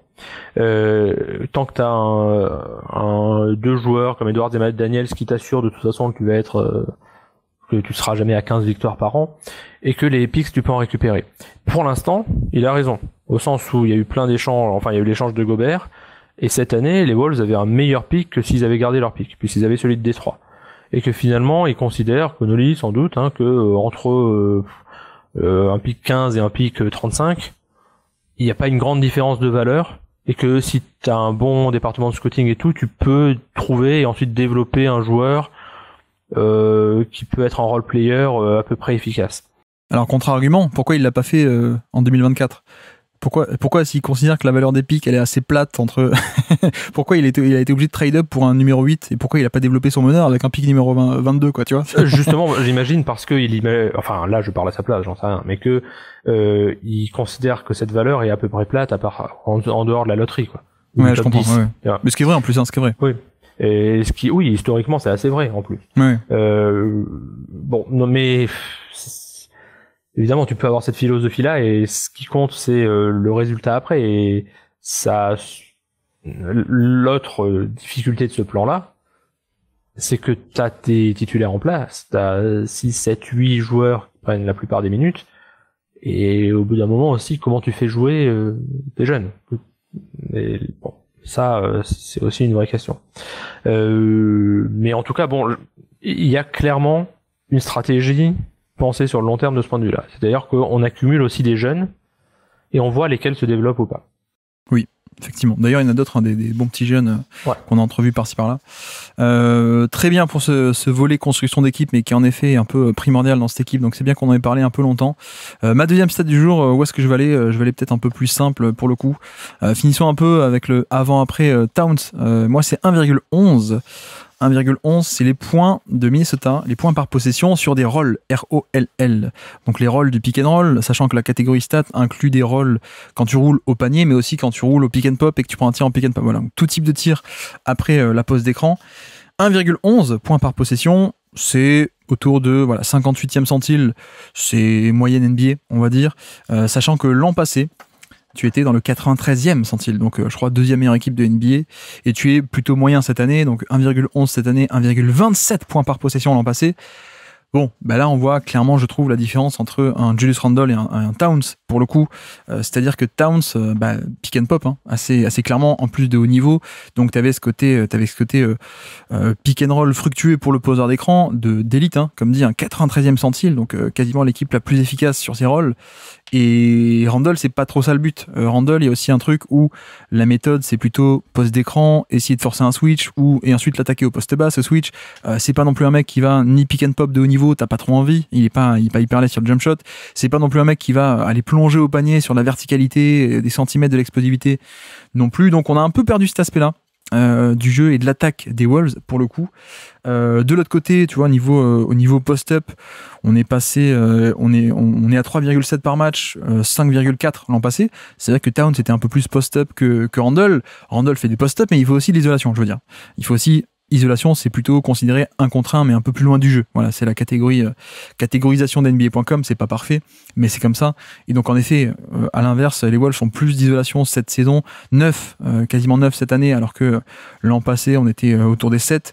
Donc voilà, petite différence avec et sans Towns, Randle et sans Towns. Mais par contre, il y a un truc intéressant, c'est que cette saison, t'as perdu un peu ce côté poseur d'écran efficace et productif. Cela dit, tu as aussi gagné un truc, c'est que les Wolves sont cette année la seule équipe NBA à avoir deux joueurs de leur effectif qui sont à plus de 500 prises à deux subies par match. Cette année, pardon, en tout. Pas par match. 500 par match, ça fait quand même beaucoup, mais 500 sur l'année. Il n'y a que une équipe qui place deux joueurs là-dedans, et donc c'est Randle et Anthony Edwards, évidemment. Et je pense que c'est peut-être aussi là qu'on voit la différence en termes de création offensive. T'as moins ce côté synergie, jeu off-ball, pick and pop, etc. dans Towns. Par contre, Randle, j'aime beaucoup sa création. Enfin, j'aime beaucoup surtout son passing en fait. Et autant on peut aller chercher des stats depuis toujours en termes de post-up, isolation, c'est correct, mais c'est pas génial. Par contre, dès qu'il subit une prise à deux, je trouve son passing très intéressant. Et finalement, c'est un peu comme ça que s'est organisée l'attaque des Wolves cette année. Sans Mike Conley et le jeu à deux avec Gobert, c'était d'un côté Edwards et de l'autre côté, l'autre moteur, ça a été Randle. Et au final, les deux subissent des prises à deux et créent du jeu à partir de ça. Et je sais pas ce que t'en penses, mais je préfère le passing de Randle, en fait, au final. Là où Towns, ça pouvait être des flashs un peu plus impressionnants, mais avec aussi pas mal de déchets par défaut de fantaisie parfois. Randle, c'est moins étincelant sur la beauté des passes, c'est moins sexy, mais c'est quand même très cool, quoi. Moi, j'aime beaucoup cet aspect de Randle, de pouvoir attirer des prises à deux, aller au post-up, à l'individuation, attirer les défenses et ressortir. Il le fait assez proprement. Et donc, c'est aussi pour ça que je finis. Il n'a pas été changé. Moi, je pensais que le plan à la base, c'était le prendre lui pour ensuite le rééchanger et faire la place à Nasrid. Au final, Nasrid est un peu à des années-lumière, à court terme et peut-être même à moyen terme, de cette création de Randle. Donc, on garde Randle. Et clairement, le but, je pensais pas que ce serait ça forcément au moment du trade, mais le but, c'était d'avoir ce deuxième créateur un peu plus fixé, ancré, traditionnel, on va dire, là où Towns était meilleur finisseur off-ball, mais moins initiateur de jeu. Je sais pas ce que tu penses un peu de ce côté-là. Oui, carrément. Et moi, j'avoue que après 9 saisons à avoir joué Towns, je développais une certaine lassitude de ce playmaking qui était un peu erratique, quand même, faut dire.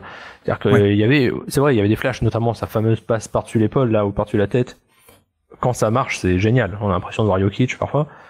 Quand ça marche pas, et ça marche souvent pas, c'est nul, quoi. Et Randle, en un sens, est moins flashy de ce point de vue-là. C'est un peu brut de décoffrage. C'est effectivement, on attire la prise à deux et on fait la passe, mais c'est assez efficace. Il faut reconnaître que c'est un peu reposant aussi, parce que une attaque centrée autour de Towns, enfin centrée avec Towns qui en est un des parmi les créateurs majeurs, on va dire. Qui en est un des créateurs majeurs, et une attaque qui forcément va être erratique, parce que c'est un joueur erratique de ce point de vue-là en défense, qui prend des risques, qui parfois a un peu les fils qui se touchent. Et Randle prend beaucoup moins de risques. Alors Randle a d'autres défauts, notamment une sorte de lenteur, mais cette lenteur est liée à une forme de méthode aussi. Alors que il me semble que je vois pas en Towns un joueur très méthodique. Et donc la stat est vraiment intéressante. Je sais pas où elle se trouve d'ailleurs. J'ai jamais trouvé cette stat des prises à deux. C'est sur NBA.com qu'on le trouve. Non, sur Twitter, j'ai vu passer il y a 2 jours, je l'ai capté, c'est un site All NBA, je sais pas quoi, qui est sorti une stat, mais c'est du Synergy, ça, Synergy.com. Ah, oui, voilà, c'est ça, ouais. Si t'as $10 000 à dépenser par mois. Donc effectivement, l'attaque a gagné là-dedans, et je pense que c'est le pari. Et que c'est pour ça que Chris Finch adore Randle, parce qu'il l'a eu aussi à New Orleans quand il était assistant. C'est pour cette création-là. Le pari était aussi que du point de vue de l'effectif, c'était un peu plus simple de gérer le contrat de Randle que gérer le contrat de Towns. C'est vrai. Mais il y a cette idée qu'il amène une création un peu plus fiable, quoi. Et puis il y a aussi DiVincenzo. N'oublions pas que tu gagnes 2 jours de rotation et pas que c'est pas un échange sec. Ouais, donc tout à fait. Et ça a été un des grands atouts de la saison, et une des grandes surprises aussi dans les 2 premiers tours de playoff, de voir cette capacité de Randle à être un playmaker efficace, et notamment dans la manière dont Finch organisait les rotations. Randle avait par moment le rôle quasiment de meneur. Enfin, bon, c'est pas lui qui a remonté la balle, mais c'est lui qui a organisé l'équipe, quoi. Ouais. Il y a un peu ce truc-là, je trouve, où c'est un point de fixation plus stable, en fait, comme tu dis. C'est de la création un peu plus fixe. Alors, le mauvais côté, c'est que si tu le mets en première option d'équipe, Randle, justement, il a tendance un peu à vampiriser tout le jeu de l'équipe. Quand c'est fait à gros volume, c'est pas à ce point intéressant si tu compares à d'autres premiers moteurs d'attaque de type Luka Doncic, évidemment, LeBron James ou des mecs comme ça. Évidemment, mais là, replacer un peu deuxième option, on va dire deuxième initiateur d'attaque, deuxième moteur d'une attaque, il y a ce côté stabilité qui est intéressant. Après, pour finir un peu sur Randle, t'avais des stats un peu sur Randle ou pas? Je veux pas empiéter sur les trucs que t'avais notés. Non, pas tant que ça, non. Bon, alors finissons un peu sur lui, parce que tu vois, autant j'aime beaucoup son passing de post-up et de 1 contre 1, et ça je le dis depuis même l'époque des Knicks, quand il était un peu dans ce même rôle d'ailleurs, à côté de Brunson. C'est un peu rigolo, c'est qu'il avait déjà un peu la même chose côté Knicks, mais j'aime bien la création quand il se prend des prises à deux. J'aime un peu moins quand il fait le 1 contre 1 ou le post-up et qui prend le tir, tu vois. Et en plus, cette année, il est à 0,79 points par possession sur isolation. Donc 0,8 hein, si vous voulez. C'est très très très inefficace. 0,80 points par possession. Et c'est vraiment une année off pour lui au niveau du scoring. Donc tu vois, moi qui dis d'habitude même, j'aime pas son scoring de création. Mais là, on est encore moins que d'habitude cette année. Et tu vois, 2024, on est à 0,94. Comparé à cette année, 0,8, 80. 0,94, 2023, 0,97, 2022, on oublie parce que c'est l'année où il est Qatar, mais 2021 aussi, 0,90, qui était à l'époque de le 58e centile, parce que l'évolution du jeu a aussi, le fantasy rating a bougé. Mais bon, grosso modo, ça fait 4-5 ans depuis les Knicks, quasiment, que c'est un mec qui est moyen, pas mauvais, hein, mais moyen dans la moyenne, en termes de création pure d'isolation, isolation au post-up. Là, cette année, on a eu une année un peu off en termes de scoring quand il prenait ces tirs-là, mais heureusement, c'est un peu compensé par, premièrement, le passing. Il y a cette valeur qu'on a bien détaillée. Cette année, il prend aussi, de manière un peu étonnante, on l'a dit, des pull-ups à 3 points.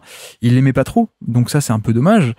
Par contre, il met quand même beaucoup de longs tirs de points. La zone un peu des pull-ups à 2 points, les longs tirs de points, il les met, je crois, à plus de 50% cette année. Bon, ben voilà, petite surchauffe de ce côté-là, parce que c'est pas son niveau normal, il est plutôt au niveau des 40 d'habitude, et 40 c'est un bon niveau, on va dire. Là, on est vraiment sur un niveau d'élite sur une saison, donc peut-être un peu de surchauffe. Catch and shoot, on est un peu en dessous de la moyenne cette saison, 35, là où la moyenne des catch and shoot est plutôt à 38. Donc voilà, mais par contre, il est très efficace au panier. Et ce qui fait que, malgré l'année un peu off sur les 1 contre 1, sur l'isolation, bah tu vois, c'est un mec qui, au final, cette saison, est à plus 3% d'efficacité relative à la moyenne. Voilà, juste pour faire finir un peu le tableau de la première saison de Randle chez les Wolves. Et là encore, hein, moi je répète, moi je pensais que le trade avait pour but long terme de redégager Randle et de faire de la place à Naz Reid pour lui l'installer. Sauf que c'est vrai que pour l'instant, court terme, cette création, elle est trop importante pour une équipe des Wolves qui, en fait, t'enlève ce plan B. Grosso modo, il reste plus que Edwards. Et d'ailleurs, c'est un peu ce qu'on a eu en playoff, je trouve. C'est-à-dire que contre le OKC, finalement, on a eu que du Edwards et on a vu que Edwards, ça marche pas, quoi. Oui. Et de toute façon, les Wolves passent les 2 premiers tours parce qu'il y a Randle, hein, clairement. Il fait 2 premiers tours vraiment remarquables. Oui, c'est pour ça que j'ai précisé OKC, pas en playoff en général, mais contre OKC, c'est un peu compliqué, mais bref.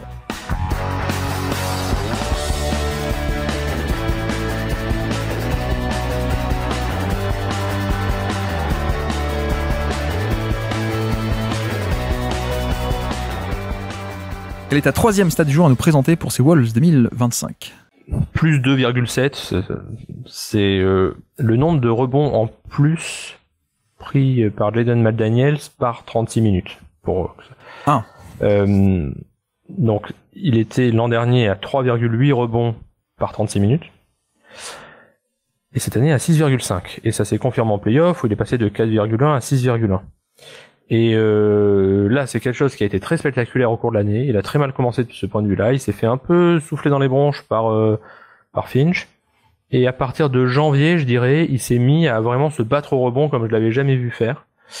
Et notamment au rebond offensif.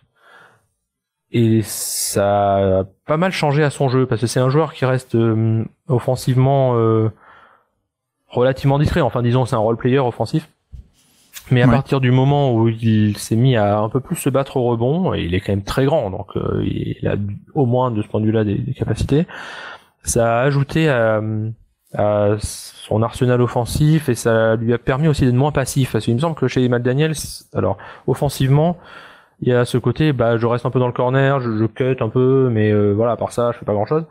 Et là, ce fait d'aller chercher les rebonds, enfin, c'est comme si ça avait débloqué quelque chose aussi dans ses drives. C'est-à-dire que il drive plus souvent, aussi parce que ensuite il se bat pour aller prendre le rebond offensif si jamais il a loupé le tir.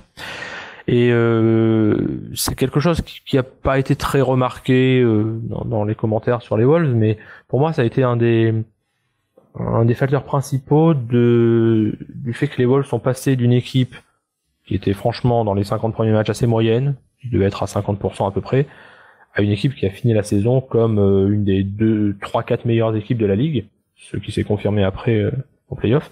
C'est cette agressivité nouvelle de McDaniels, qui a compris, ou je sais pas, en tout cas il y a une sorte de déclic qui s'est concrétisé, notamment pour moi, visuellement, je veux dire, par cette activité supérieure au rebond.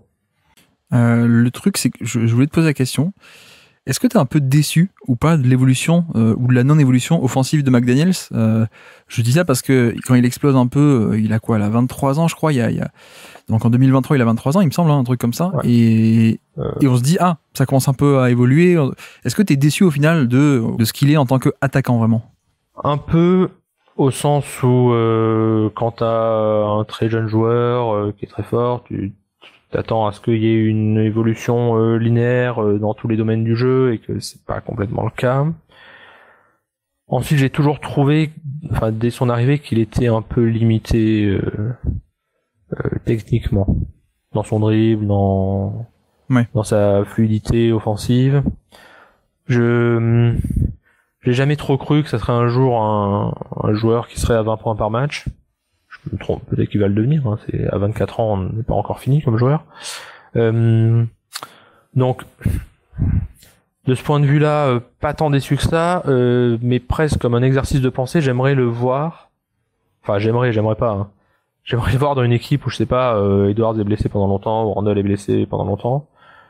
Ce que ça donnerait s'il avait plus de responsabilités. Est-ce que, un peu comme, tu sais, on avait vu Michael Bridges aux Nets, pendant 6 mois. Et tu trouves ça encourageant comme comparaison? Non. De mec qui doit prendre plus de volume. Mais ça reste une interrogation, mais il faut dire qu'il est pas dans un effectif qui lui laisse beaucoup de place pour se développer offensivement non plus. Il y a beaucoup de joueurs qui ont besoin de leur tir. Mais après, je pense que s'il était vraiment incroyable, il les mobiliserait, ces ballons, tu vois. Donc je me dis aussi qu'il y a d'autres joueurs à côté, mais si vraiment c'était genre, il s'était développé un pull-up magnifique, un drive, on le priverait pas de ses ballons. Je me dis ça aussi, quoi. Donc, non, mais c'est vrai. Non, mais moi, j'avais eu un mini espoir, je t'avoue, un peu en 2023, là. Quand Mini fait une première vraie très bonne saison, etc. C'est quoi? C'est la première de Gobert, non? En 2023, il me semble. Et lui explose un peu plus sur le plan individuel, 30 minutes par match, titulaire, etc. Bon. Après, tu vois, indicateur intéressant, cette saison-là, il était à 75% de paniers assistés. Et finalement, ça n'a pas bougé. On est 2 ans plus tard, il a enchaîné 2 saisons à 72 et 70% de paniers assistés. Voilà, on reste quand même sur du typé role-player. Moi, la stat que j'avais sur lui, c'était un peu pour l'allier à la tienne. Moi, c'était 35%, justement. C'était le pourcentage à 3 points en carrière de McDaniels. Non pas cette année, mais en carrière. Et je dis ça parce que, donc, on a 5 ans de McDaniels en NBA. Et finalement, on a une saison, la 23, où il a bien shooté à 3 points, 40%. Mais en fait, autour, tu vois, avant et après, on est sur avant 36, en 2021, 2022, 33, 2024, 34, 2025, 33. Donc grosso modo, 1 à 40. Et autour, on est autour de ça, on est autour de 33, 34%. Donc bref, au final, ça nous fait un 35% en carrière sur quand même pas mal de tentatives. Donc, de ce point de vue-là, aujourd'hui, la saison 2023 ressemble un peu à une surchauffe, une saison où tout est rentré un peu plus que, entre guillemets, la normale, on va dire. Et je lis ça aussi au fait que c'est bien, comme tu dis, s'il attaque le rebond offensif, parce que ça apporte cette valeur qui vient un peu gommer son manque de spacing, quoi. Parce que si tu peux l'utiliser plutôt proche du panier avec sa taille et sa longueur, c'est bien, plutôt que de le laisser dans le périmètre où il n'est pas respecté. Et d'ailleurs, tu auras sans doute remarqué que OKC, en finale de conf, mais pas mal d'équipes l'ont fait cette saison, c'est même plutôt sur lui qu'on met le fameux pivot dans le rôle du safety, quoi, du libéro défensif, et on dit au pivot, tiens, tu abandonnes McDaniels et tu viens défendre le panier, quoi. Notamment OKC, il a fait beaucoup avec Chet sur la série de finale de conférence.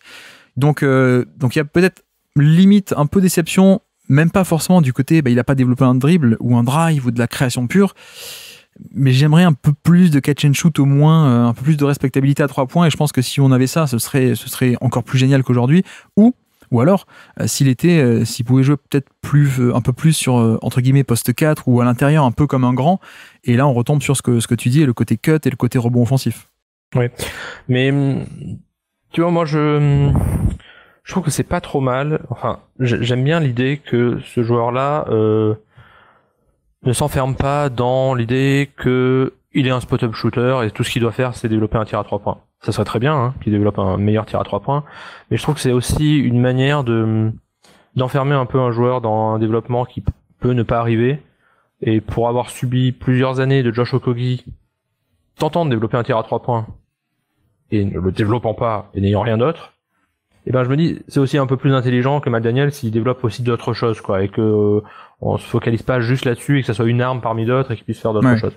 Ensuite, je trouve que quand même par rapport à il y a 3 ans, c'est un meilleur joueur offensivement. Ah oui.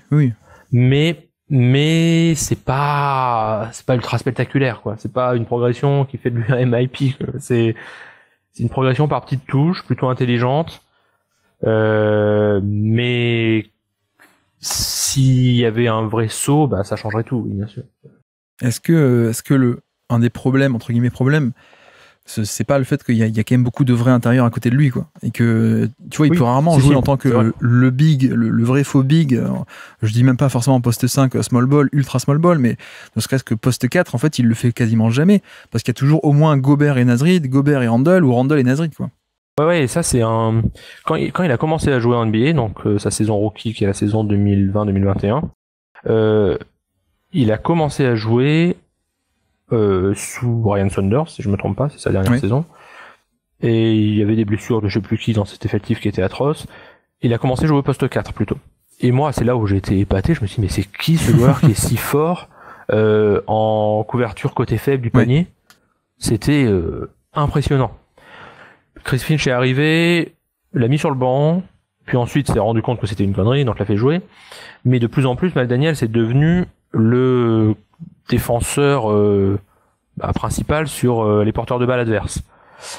Et parce qu'il est très fort. Il est très très fort là-dessus, il est très grand, il gêne énormément les porteurs de balles, c'est même très spectaculaire. Mais ça fait que, évidemment, il est moins dans le rôle du protecteur de cercle côté faible, quoi. Alors qu'il est très bon là aussi. Et bon, le fait qu'il y ait 3 bigs dans la rotation, effectivement, ça rend les choses un peu plus compliquées.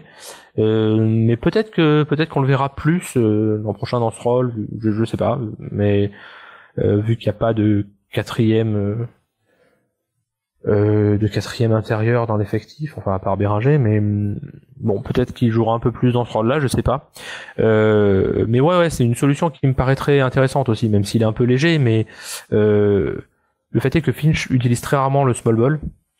Bon, aussi peut-être parce que si tu joues en small ball sans Gobert, t'as vraiment plus beaucoup de protection de cercle, soit avec Randle, soit avec Nasrid. Donc bon, tu sacrifies quand même beaucoup ta défense. Oui, et puis t'as 3 vrais joueurs de rotation qui méritent des minutes NBA, quoi. C'est pas comme dans la majorité des équipes où t'as juste parfois un gros pivot. Je sais pas, moi, tu vois, par exemple, s'il était à Boston, bon, t'as des séquences avec Porzingis en 5, mais dans le périmètre, et tu pourrais te permettre de faire, d'utiliser plutôt McDaniel sur rouler au panier, poste d'écran, rebond offensif éventuellement, rodéo dans le dunker spot, mais ça, il y a pas trop. Et pour te rejoindre aussi, c'est vrai que je suis allé checker les stats là, pendant que tu parlais, et j'avais pas ce souvenir-là, mais en effet, McDaniel, saison rookie, notamment, quand il est, comme tu dis, dans ce rôle off-ball, il a infligé une perte d'efficacité au panier de 7,5%. C'est quand même assez phénoménal. C'est calibre dépassement de fonction, comme on dit. Peyton Watson actuellement, de Jalen Williams actuellement aussi. Bon, Williams c'est à moins 10% cette année parce que c'est un peu historique, mais on est vraiment moins 7,5%, c'est un peu de l'élite. Donc il y a presque ce côté où offensivement, c'est dommage qu'il soit pas un peu plus à l'intérieur parce que ça gommerait son manque de spacing. Et de l'autre côté, même en défense, alors il est génial sur la défense on-ball, d'accord, mais presque, comme tu dis, on aimerait aussi le voir un peu plus déployé off-ball, ce qui est moins le cas actuellement, je trouve. Ouais, tout à fait d'accord. Mais c'est aussi marrant d'avoir, toi, l'avis d'un fan qui suit la franchise de plus près, parce que tu as l'air de dire qu'il fait partie des intouchables, d'après le front office. Et tu vois, moi, j'aurais pas dit. Pour moi, c'est typiquement, alors, tu vas me dire, Butler est trop vieux, il y a un passif avec la franchise, mais on s'en fiche, mais un joueur de type Butler, un joueur de type Durant, moi, je pense que pour un mec comme ça, il me semblait que tu mets un McDaniels plus un autre contrat, plus un pic non protégé 2031, justement, et tu pourrais aller chercher un mec comme ça. J'avais pas cette vision il était à ce point vu comme valuable par le front office. Donc ouais. C'est-à-dire qu'il est tellement fort en défense, t'as un joueur all defense chaque année, c'est sûr que qui a un contrat plutôt pas mal aussi. Alors bon, intouchable, entendons-nous bien, si je sais pas, s'il se lançait dans la course à Antetokounmpo par exemple, je pense que là il serait pas intouchable. Oui. Mais cet été, quand il y avait des rumeurs autour de Durant, il était clairement dit, enfin en tout cas les insiders des Wolves disaient clairement McDaniel c'est intouchable. Oui. Parce que tu transfères pas un all defense de 24 ans pour Kevin Durant de 36-37 qui en plus a pas envie d'être là, quoi. Et qui a qu'un an de contrat. Donc s'il veut pas être là, c'est une location pour ouais. Non, mais effectivement, et peut-être aussi que d'ici 3, 4, 5 ans, il y aura pas Gobert, il y aura plus Randle, mais il y aura peut-être toujours un peu le nourriture Edwards et McDaniels, comme tu dis. Donc ouais. Très bien. Alors ma troisième stat du jour, de mon côté, tiens, restons un peu sur les jeunes, on va dire. Moi, c'est 20% d'usage pour Naz Reid. Et je suis presque un peu déçu.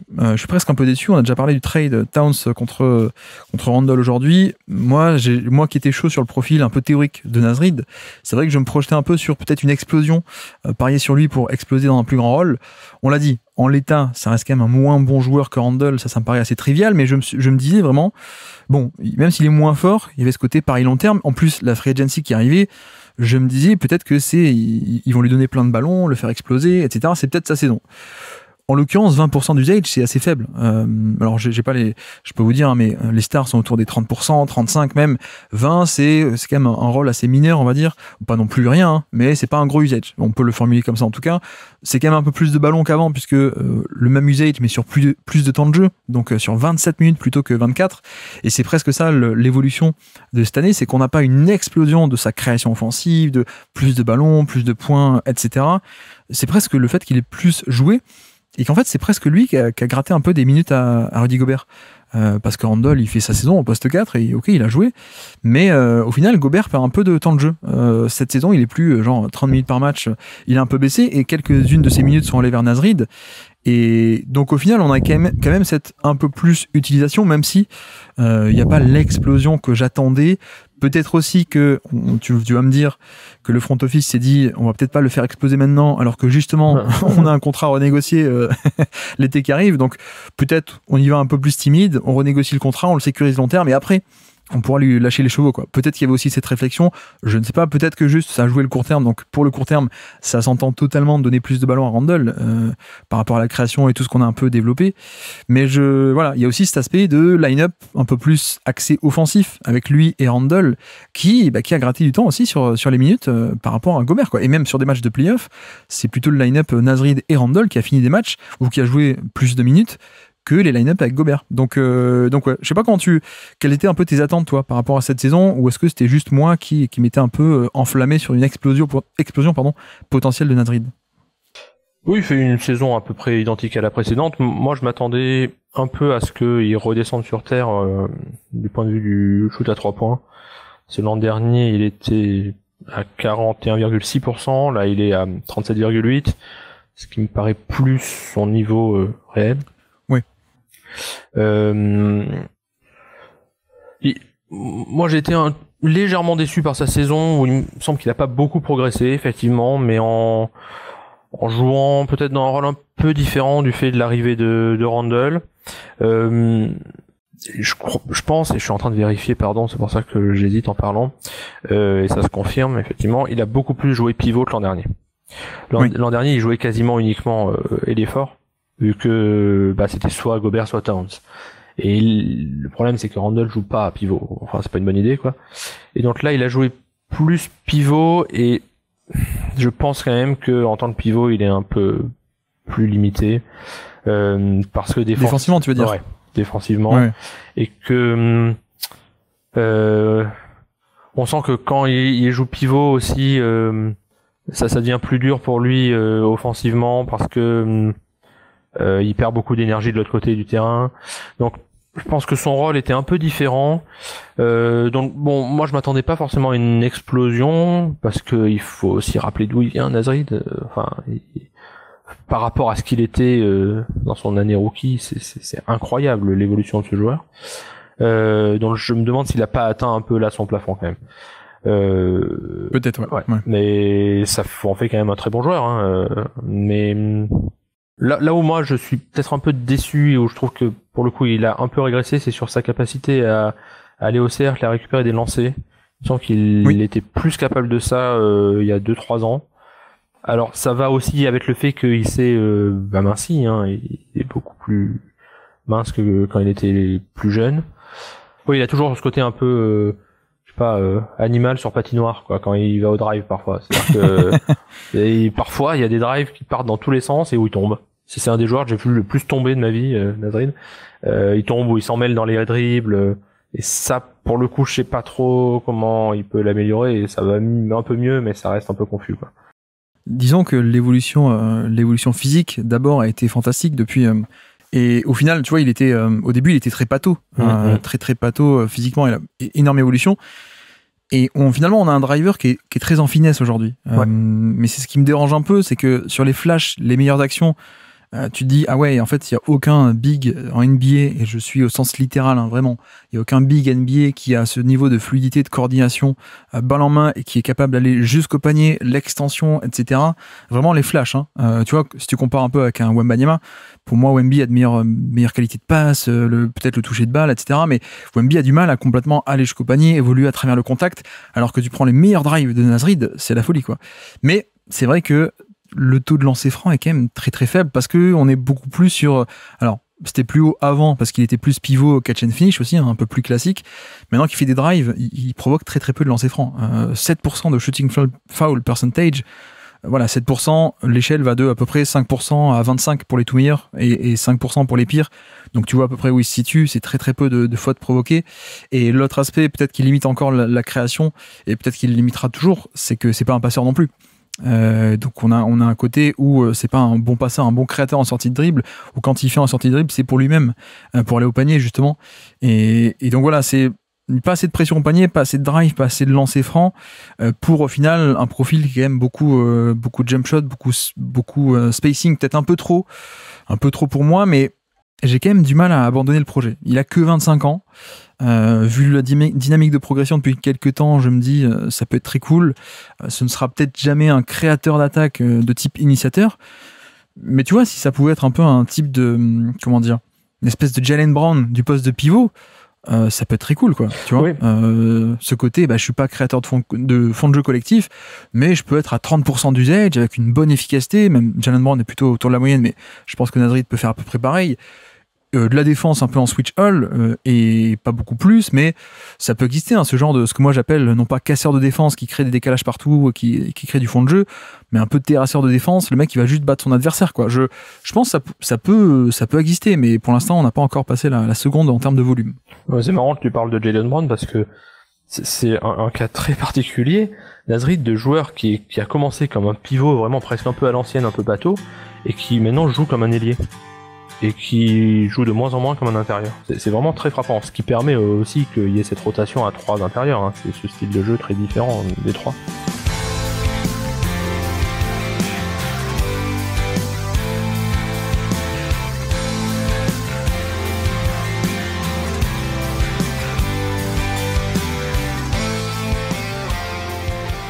Bref, donc je peux te lancer. Quelle est ta 4e stat du jour, ou la suivante? Quelle est ta suivante stat du jour à nous présenter pour ces Wolves 2025? Je suis peut-être un peu trop niche là, mais bon, écoute. C'est 8,6, alors c'est une stat que j'ai un peu découverte récemment, et je sais pas comment elle est calculée, qui s'appelle la Finishing True Shot Attempts par 100 possessions, FTSI. C'est-à-dire qui compte les transitions, les putbacks, les cuts, les positions en tant que rollman. C'est une stat qui est développée par le site Databaller, qui est un très bon site. Ouais. Et cette stat de 8,6, c'est la stat donc de FTSA de Terrence Shannon Jr., ce qui le place dans le 80e percentile. Et pourquoi je parle de lui et pourquoi c'est un peu niche? Parce que Terrence Shannon n'a pas beaucoup joué cette année. Il a joué, je sais plus combien de minutes, mais je vais vous retrouver ça. Non, je le retrouve pas. Bon, pas grave. Voilà. Il a joué 268 minutes. Mais Terrence Shannon a fait une Summer League remarquable, et à chaque fois qu'il était sur le parquet, j'ai été impressionné par ce joueur pour sa capacité à aller au cercle. C'est un joueur qui a une sorte de... que comme on en voit parfois, qui donne l'impression de jouer avec une obsession, c'est d'aller au panier. Alors, il y a 3 défenseurs sur la route, c'est pas grave, il y va. Alors parfois c'est un peu bourrin, mais la plupart du temps c'est assez efficace, et en plus il shoot vraiment pas mal à l'extérieur, et ça s'est confirmé là en Summer League. Ça reste que la Summer League bien sûr, mais ce qui me paraît assez marquant, c'est que quand Chris Finch a eu des petits problèmes de rotation dans les playoffs, le premier hors du top 8, des 8 joueurs de rotation habituels auxquels il a fait appel, c'est Terrence Shannon, qui n'a pas donné l'impression d'être désarçonné par le fait qu'il était en playoff, qui a été plutôt efficace. Et donc j'en parle parce que je pense que ça sera lui qui va remplacer Nickeil Alexander-Walker qui quitte les Wolves. Et je pense que en fait il est assez prêt à ça et que je suis peut-être trop optimiste, je prédis que les gens qui ne connaissent pas ce joueur, ce qui serait assez logique vu que c'est un rookie de 24 ans qui a joué 200 minutes l'an dernier. 25 aujourd'hui même, son anniversaire. Voilà, joyeux anniversaire. Et je pense qu'ils vont être assez surpris par ce joueur qui pour moi est déjà un joueur qui a le niveau d'un joueur de rotation qui peut jouer 20 minutes en NBA. Oui, c'était un peu les deux jeunes que d'ailleurs au début j'arrivais pas à les distinguer là. Donc, on avait Terrence Shannon et l'autre c'est Jalen Clark aussi. Oui, qui sont deux joueurs très différents. Les deux, ouais. Ouais. Oui, exactement. Clark qui est vraiment un défenseur. Ouais, c'est ça. Un peu en mode Josh Okogie justement vu qu'on en parlait. Très bon défenseur et Terrence Shannon qui est pas un mauvais défenseur mais qui est vraiment plutôt un attaquant a priori. Et c'est vrai que Josh Okogie, c'est vous qui l'avez drafté à l'époque. Je me souviens maintenant. Oui, effectivement. Clark, c'est celui qui a été sorti sur de la défense un peu sur SGA notamment. Mais je crois que les deux, ils prennent part à ce match contre OKC où il y a personne chez les Wolves. Je crois qu'il n'y a pas Gobert, il n'y a pas Randle. Et vous faites un upset d'OKC, non, ça se février ou mars, non, un truc comme ça. Oui, je crois que t'as raison, tout à fait. Il n'y a pas des overtime en plus dans le lot, je sais plus, mais... C'est ça, c'est victoire 131-128, et voilà, 17 points, 10 rebonds pour Terrence Shannon ce jour-là, et il enchaîne avec 25 points contre les Lakers 2 jours plus tard. Ouais, c'est ça, exactement. Ouais, non, mais deux joueurs très sympathiques, et comme tu dis, Shannon plutôt un peu moins défense, un peu plus attaque, pour le coup. 27e pick de la draft 2024, donc plus vieux, mais encore assez frais, on va dire, en NBA, quoi, pour le coup. Et le parcours, je sais pas si tu le connais un peu, le parcours en fac, c'est vrai qu'il a passé pas mal de temps. Il a aussi changé de fac une fois, il était à la base à Texas Tech. Il a fait 3 ans à Texas Tech et 2 ans ensuite à Illinois, il a transféré chez les nouvelles règles NCAA, tu peux transférer, donc il a fait 5 ans. Pourquoi il a fait 5 ans? Ah, parce que oui, Covid. L'année Covid a pas compté, donc on a donné une 5e année à ceux qui voulaient en termes d'éligibilité. Mais oui, donc il arrive assez tard. Mais clairement, tu paries un peu sur lui pour un côté remplacer dans la rotation un joueur, alors peut-être pas de suite, le même niveau que Alexander Walker, mais prendre un peu grappiller des minutes de rotation, quoi. Ouais, je pense. Et vraiment, j'ai été très impressionné par ce que j'ai vu de lui pour dire que c'était un rookie. Et en Summer League encore plus. Ouais. Parce que la Summer League, ça dit pas toujours grand chose, mais ça dit quelque chose, il me semble, quand tu vois un joueur dont tu te dis, bon, il a rien à faire là. Il est trop fort. Oui. Et chaque année, t'en as 5 ou 6 dont tu te dis, bon, ils sont trop forts, ils sont là, ok, très bien. D'ailleurs, la plupart du temps, ces joueurs, au bout de 2 matchs, les équipes les laissent de côté pour pas qu'ils se blessent en disant, ok, on a compris, c'est bon. Ouais. Et là, moi, ça m'a fait cet effet. Je me suis dit, ah, waouh, il est trop fort. Là, on a un joueur NBA face à des enfants, presque. Tu vois, moi, des deux, c'est Jalen Clark qui m'avait le plus plu cette saison. Après, j'ai pas vu tous les matchs, comme dit. J'ai moins de matchs que toi, sans doute aussi. Mais j'ai bien aimé ce côté, moi, défense un peu au point d'attaque, notamment donc les sorties contre SGA. Ouais. Et je sais pas quel est son vrai niveau au shoot. Bon, là, il a un pourcentage, mais que je ne vais même pas citer puisque c'est fait sur 50 tirs. Donc, je vous passe je vous passe cet affront. Mais si on regarde un peu à la fac, tu vois, en 3 ans de fac, bon, c'est pas non plus un échantillon immense, mais on est sur 30% à 3 points. J'aimerais bien qu'il y ait un petit shoot parce que peut-être que c'est un petit catch and shoot est le moyen le plus facile d'obtenir un vrai joueur, quoi. Oui, je pense que j'aime beaucoup Jalen Clark aussi, qui est sorti un peu de nulle part et qui a fait des prestations défensives vraiment remarquables. C'est vraiment le profil du free and D typique parce que dès qu'il a la balle en main, il sait pas trop quoi en faire. Donc pour moi là, son avenir, c'est est-ce que c'est un shooter à 30% en spot-up ou à 40%, quoi. Ouais. Et si c'est la première réponse, ça va être compliqué quand même. Si c'est la deuxième, là, t'as un role player super. Pour le reste, je pense qu'il faut pas trop parier sur le développement d'un dribble, d'une création pour soi-même, d'une création pour les autres. Ça me semble vraiment trop compliqué. Eh bien, moi, ma 4e stat du jour, ça va être 6. Tout simplement le chiffre 6. C'est un filtrage. Je me suis amusé à faire des filtrages sur les sites de stats. Plus de 1500 minutes. Bon, juste, il a pas mal joué. Sur les gros temps de jeu, on va dire. Moins, et pas plus, mais moins de 20% d'usage. Donc, on veut des gens qui ont un volume pas si gros que ça. On exclut un peu les stars, on va dire. Plus de 1,15 points par tir tenté. Grosso modo, quelqu'un qui est efficace, c'est à peu près la moyenne de NBA, 1,15, donc au moins plus efficace que la moyenne au niveau du scoring, et un critère de passing, et notamment le ratio de playmaking, donc assist percentage divisé par usage percentage. en français, à quel point tu fais des passes relatifs à ton nombre de ballons touchés et ton nombre de ballons que tu as, pardon. Et donc, petit volume, pas énorme, mais efficace et qui fait beaucoup de passes. Et donc, il y a 6 joueurs qui correspondent à ces critères en NBA en 2025. Mike Conley, Josh Hart, Isaiah Hartenstein, nous avons aussi Tyus Jones, Chris Paul et Dante DiVincenzo. Et c'est de lui dont je voulais parler, évidemment, DiVincenzo. Bon, Mike Conley aussi fait partie de ce groupe, mais tu vois, dans ces 6 que je viens de citer, notamment, bon, bah, le critère de faire beaucoup de passes relatif à ton nombre de ballons, on peut un peu mettre entre parenthèses tout ce qui est un peu Tyus Jones, Chris Paul et Mike Conley, parce que c'est un peu des meneurs de métier. Donc il y a parfois un peu des passes faciles, de remonter la balle, faire une passe ici, une passe là. C'est un peu plus normal. Et du reste, tu vois, si on enlève les meneurs, il nous reste quoi? Il nous reste Josh Hart, Isaiah Hartenstein et Dante DiVincenzo. Est-ce qu'on serait pas sur 3 des meilleurs ou les 3 meilleurs connecteurs de NBA en fait? Tu vois, ce filtrage entre un volume qui est pas si grand que ça, mais efficace et qui fait pas mal de passes, on tombe finalement sur un trio de peut-être de connecteurs d'élite, hein, Hartenstein et DiVincenzo, qui au passage les 3 étaient au Knicks l'an passé. Ouais. Un peu marrant.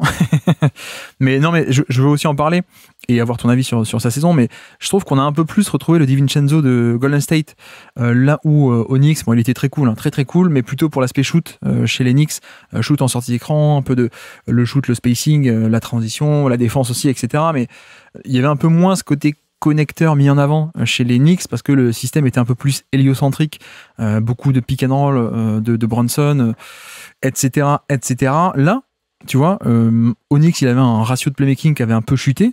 Là, je trouve qu'on a de nouveau beaucoup plus de passes qu'avant par rapport à son nombre de ballons. De nouveau aussi, d'ailleurs, 3e saison consécutive à 40% à 3 points. Et le profil stat ressemble beaucoup plus au connecting. Donc, connecteur, c'est pas le créateur, c'est le mec qui profite déjà d'un décalage, mais qui l'amplifie, qui fait une extra passe et qui fait le lien entre la création et le mec qui va finir l'action. Et je trouve qu'on a vraiment un connecteur d'ultra grande qualité, quoi. En plus du fait que, bah ouais, en plus il est efficace, il met 40% de ses 3 points, donc c'est quand même très cool. Et c'est un peu le rôle qu'il avait aux Warriors dans un rôle un peu plus mineur, aux Warriors en 2023. Là, il le fait dans un rôle qui est pas mal, et même il pourrait continuer à être titulaire en gros temps de jeu, un peu plus en tout cas, l'an prochain si Mike Conley continue de décliner. Et franchement, je sais pas si on sous-estime ce genre de profil. Mais j'en viens à me dire que oui. Parfois, quand tu regardes les matchs, notamment en play-off, je me dis, mais est-ce qu'on sous-estime pas ce genre de profil? Parce qu'en fait, le mec bouge tout le temps. Et son dynamisme et son jeu off-ball, en fait, littéralement, ça crée des opportunités, ça crée du jeu. Et en fait, tu l'enlèves, tu l'as pas l'opportunité. Donc, tu vois, c'est pas flashy, c'est pas, je suis balle en main, je fais un pick and roll et tout le monde le voit. C'est facile à mesurer dans les stats, c'est facile à mesurer même à l'œil. Mais je me demande si on sous-estime pas un peu l'aspect de ce genre de connecteur, et notamment un connecteur d'élite comme DiVincenzo, qui de par son mouvement de balle, son mouvement même off-ball, te fluidifie le jeu, te trouve des solutions qui sans lui n'existent pas. Je suis assez bluffé et toujours amoureux de ce genre de profil, et notamment de DiVincenzo. Ouais, mais moi aussi, hein, c'est un joueur que j'aime beaucoup, et son assist percentage est le plus haut de sa carrière, d'assez loin, hein, il est à 20,2%. Et en voyant le tableau de sa carrière, d'ailleurs, je m'aperçois qu'il a joué 25 matchs à Sacramento en 2021-2022, ce que j'avais, mais alors, complètement oublié. Tu te rappelles pas de l'échange avorté là contre Bogdanovic qui coûte un pic à Milwaukee, donc finalement l'échange est annulé. Bah là ça me revient, mais j'ai aucun souvenir de lui sous le maillot des Kings, vraiment. Bah il s'est relancé après heureusement chez les Warriors en 23. Ouais. Enfin bon bref, ça m'était sorti de l'esprit, mais ouais, non mais je suis d'accord. Alors ensuite je pense que cette évolution est due au fait qu'il a en fait concrètement été le backup de Conley, hein, et presque même le titulaire à la main pendant un temps. Effectivement c'est un connecteur, c'est-à-dire comme playmaker, comme meneur vraiment premier, il est trop limité, et il perd pas mal de ballons. Moi j'ai trouvé que quand il avait trop la balle, il perdait des ballons un peu bêtement même, que bon parfois ça avait ce côté un peu agaçant. Mais oui, c'est un joueur ultra précieux, hein, que moi j'aime beaucoup aussi, et puis un joueur si fiable à 3 points, c'est également incroyablement utile et précieux. Donc j'avoue, j'ai pas grand-chose à ajouter par rapport à ce que tu as dit, parce que c'est vrai que en plus il a un super contrat. Donc c'est un joueur idéal à avoir dans un effectif. Il remplit plusieurs rôles, il est plutôt bon en défense, même si c'est pas un défenseur d'élite, mais c'est un bon défenseur très solide. Et tout ça à 12 millions par an, c'est cadeau, quoi. Ouais, c'est vrai que tu fais bien de noter les pertes de balles. Et c'est aussi, on le voit hein, sur le tableau, mon filtrage. C'est-à-dire que tu as un peu les mecs qui sont des meneurs et qui sont là dans le classement parce que c'est des meneurs type Tyus Jones et Chris Paul. Bon, ils accumulent pas mal de passes faciles, on va dire, mais ils sont assez propres aussi. Tyus Jones, hein, c'est secrètement le mec le plus propre de l'histoire. Hein, Tyus Jones, mais Chris Paul aussi, c'est le deuxième. mais par contre, les trois connecteurs, comme on a dit, Hartenstein, Josh Hart et DiVincenzo, il y a beaucoup plus de turnover. Un turnover percentage chez ces mecs-là qui est quand même assez élevé. Mais tu vois, en même temps, j'ai envie de dire, c'est un peu le compromis que j'accepte moins facilement de cette création de chaos.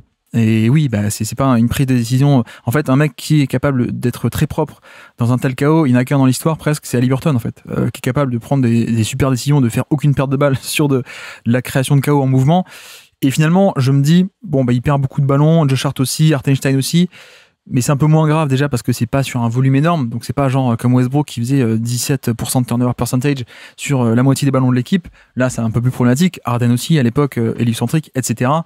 C'est sur un peu moins de ballons et surtout c'est un peu le compromis à avoir pour que une fois il y a une perte de balle, mais les autres fois, les 4 autres fois sur 5, il y a une création de jeu indirecte et un peu subtile. Je prends quoi. Donc ouais, je pense qu'on n'a pas plus à dire sur lui, DiVincenzo. Non, mais j'avoue que je suis un peu surpris de le voir dans le filtre que t'as mis en place, quoi. J'aurais pas pensé que ce serait lui qui ressortait, quoi. Ouais. Non, il y a tellement peu de noms, je pensais pas qu'il y serait.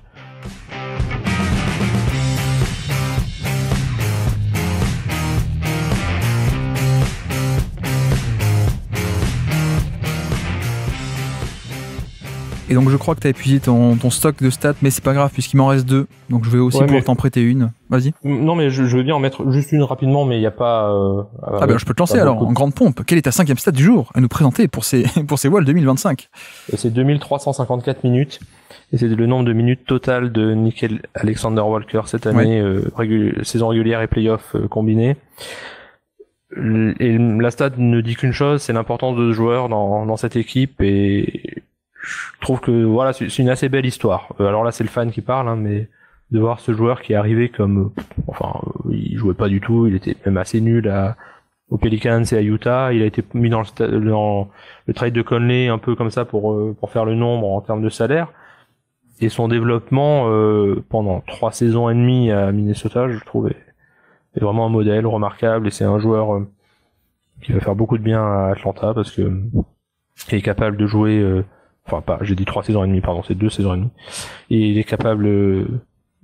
C'est un très très bon défenseur évidemment sur les meneurs adverses, mais c'est un très bon shooter. Et puis c'est pas que ça, c'est pas juste un free and D, c'est un joueur qui au départ est un combo guard et donc qui a gardé de ça une capacité à dribbler, un peu à attaquer le cercle. C'est pas d'élite, mais il est capable de scorer un peu pour lui-même, de créer pour lui-même. Donc voilà, j'ai pas grand-chose d'autre à dire sur lui. Il a encore été ultra précieux cette saison.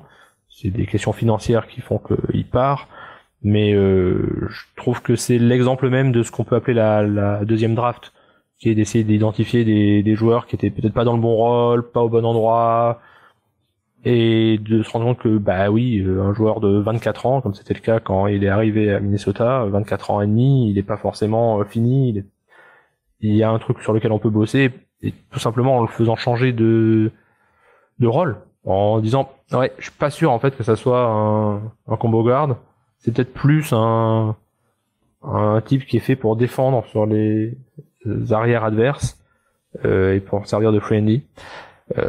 Et le reste sera du bonus. Et ouais, franchement, c'est sans doute un des meilleurs trades, si ce n'est le meilleur trade de l'histoire des Wolves, que d'avoir récupéré Conley et Alexander Walker contre pas grand chose. Meilleur que l'échange de Garnett à l'époque? Ou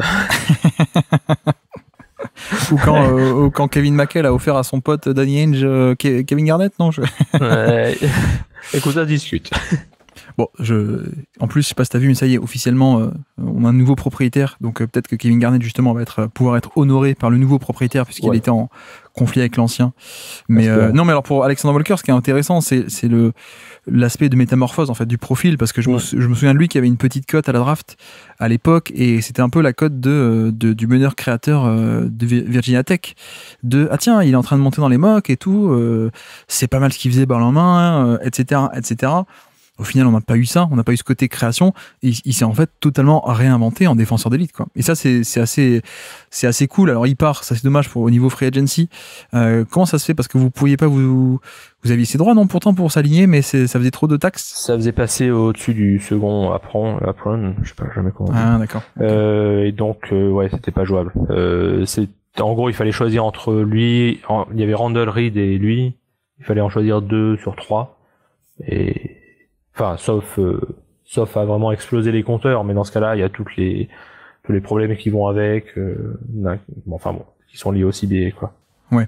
Bon, bref. Mais en tout cas, j'avais pas de stats sur lui parce que c'est juste que, c'est une saison comme d'hab. Enfin, comme l'an passé, c'est-à-dire défense d'élite, 25 minutes par match. Le shoot qui se confirme aussi. Au passage, le 3 points, depuis qu'il est au Wolves, il a plus de 38% sur un bon volume à 3 points. Donc je pense qu'on a un vrai bon shooter, au moins sur du catch and shoot. Mais effectivement, et d'ailleurs, un autre joueur où je trouve que la saison est assez similaire, même si peut-être la vision est différente. Tu vas me dire ce que t'en penses. J'avais noté cette stat aussi, 2,1. C'est le nombre d'isolations défensives par match de Rudy Gobert. Donc grosso modo, le nombre de fois où il a défendu une isolation sur Switch, je pense qu'on peut le dire. Et bon, la stat est un peu un prétexte parce qu'en plus, la stat est assez incomplète puisque sur NBA.com, les stats d'isolation, c'est quand la possession est terminée sur ISO. Mais tu vois, tu peux très bien avoir un switch, le mec qui attaque à partir du switch et qui ensuite fait un kick-out, ça ne rentre pas dans les stats de Gobert où il a bien défendu. Tu vois, donc le chiffre est sans doute plus élevé que ça, mais je voulais un peu m'en servir de prétexte parce que on a vu Gobert qui, en fait, a fait beaucoup plus souvent que d'habitude du switch, qui a fait des défenses un peu dynamiques. Et surtout, pour moi, la différence, c'était pas lui, parce que lui, ça fait quand même 2-3 ans que athlétiquement, c'est quand même le jour et la nuit par rapport même à l'époque de Utah, quoi. L'époque où il était très très solide, mais un peu moins mobile. La transformation physique ne date pas d'aujourd'hui, la mobilité ne date pas d'aujourd'hui. Par contre, ce qui a changé, c'est qu'il joue plus avec Towns, qui pouvait pas switch all. Il joue avec Randall, il joue avec Naz Reid. Et donc, clairement, ça permet, c'était un peu l'histoire de la série contre Doncic l'an passé versus contre Doncic cette année. C'est qu'on a pu switcher beaucoup plus facilement, alors que l'an passé, avec Mike Conley et avec Towns, t'avais 2 maillons faibles qui ne pouvaient pas faire un switch all. Cette année, on a pu. Et donc voilà, la stat un peu prétexte des isolations défensives de Gobert, donc des 1 contre 1 qu'il a défendu, juste pour aussi souligner à quel point il fait toujours une bonne saison. Autre stat d'ailleurs, pareil, il inflige une perte d'efficacité au panier de moins 10%. Donc c'est toujours élite, toujours top 5 NBA sur les gros volumes de tirs défendus au panier. Moins 10, l'an dernier c'était moins 13, l'année d'avant moins 12 ou un truc comme ça. Bref, toujours à peu près sur les mêmes standards. Voilà, globalement, je sais pas ce que t'en penses. La saison est un peu moins mise en avant d'un point de vue narratif, sans doute, parce que les Wolves sont plus la première défense de NBA, l'histoire de la saison. Mais en fait, il fait une saison défensive qui est d'aussi bon niveau. Peut-être que la nuance, c'est pas la défense, c'est peut-être l'attaque. Et c'est ça qui lui a fait perdre un peu de minutes. Le fait que, on l'a dit, les line-up un peu plus offensifs, Naz Reid et Randall, lui un peu gratté des minutes. Mais pour le coup, sur le niveau défensif, je vois pas tant que ça un écart par rapport à l'an passé où il a été, on le rappelle, élu Depoy. Oui, effectivement, je pense qu'il a mis un peu de temps à démarrer.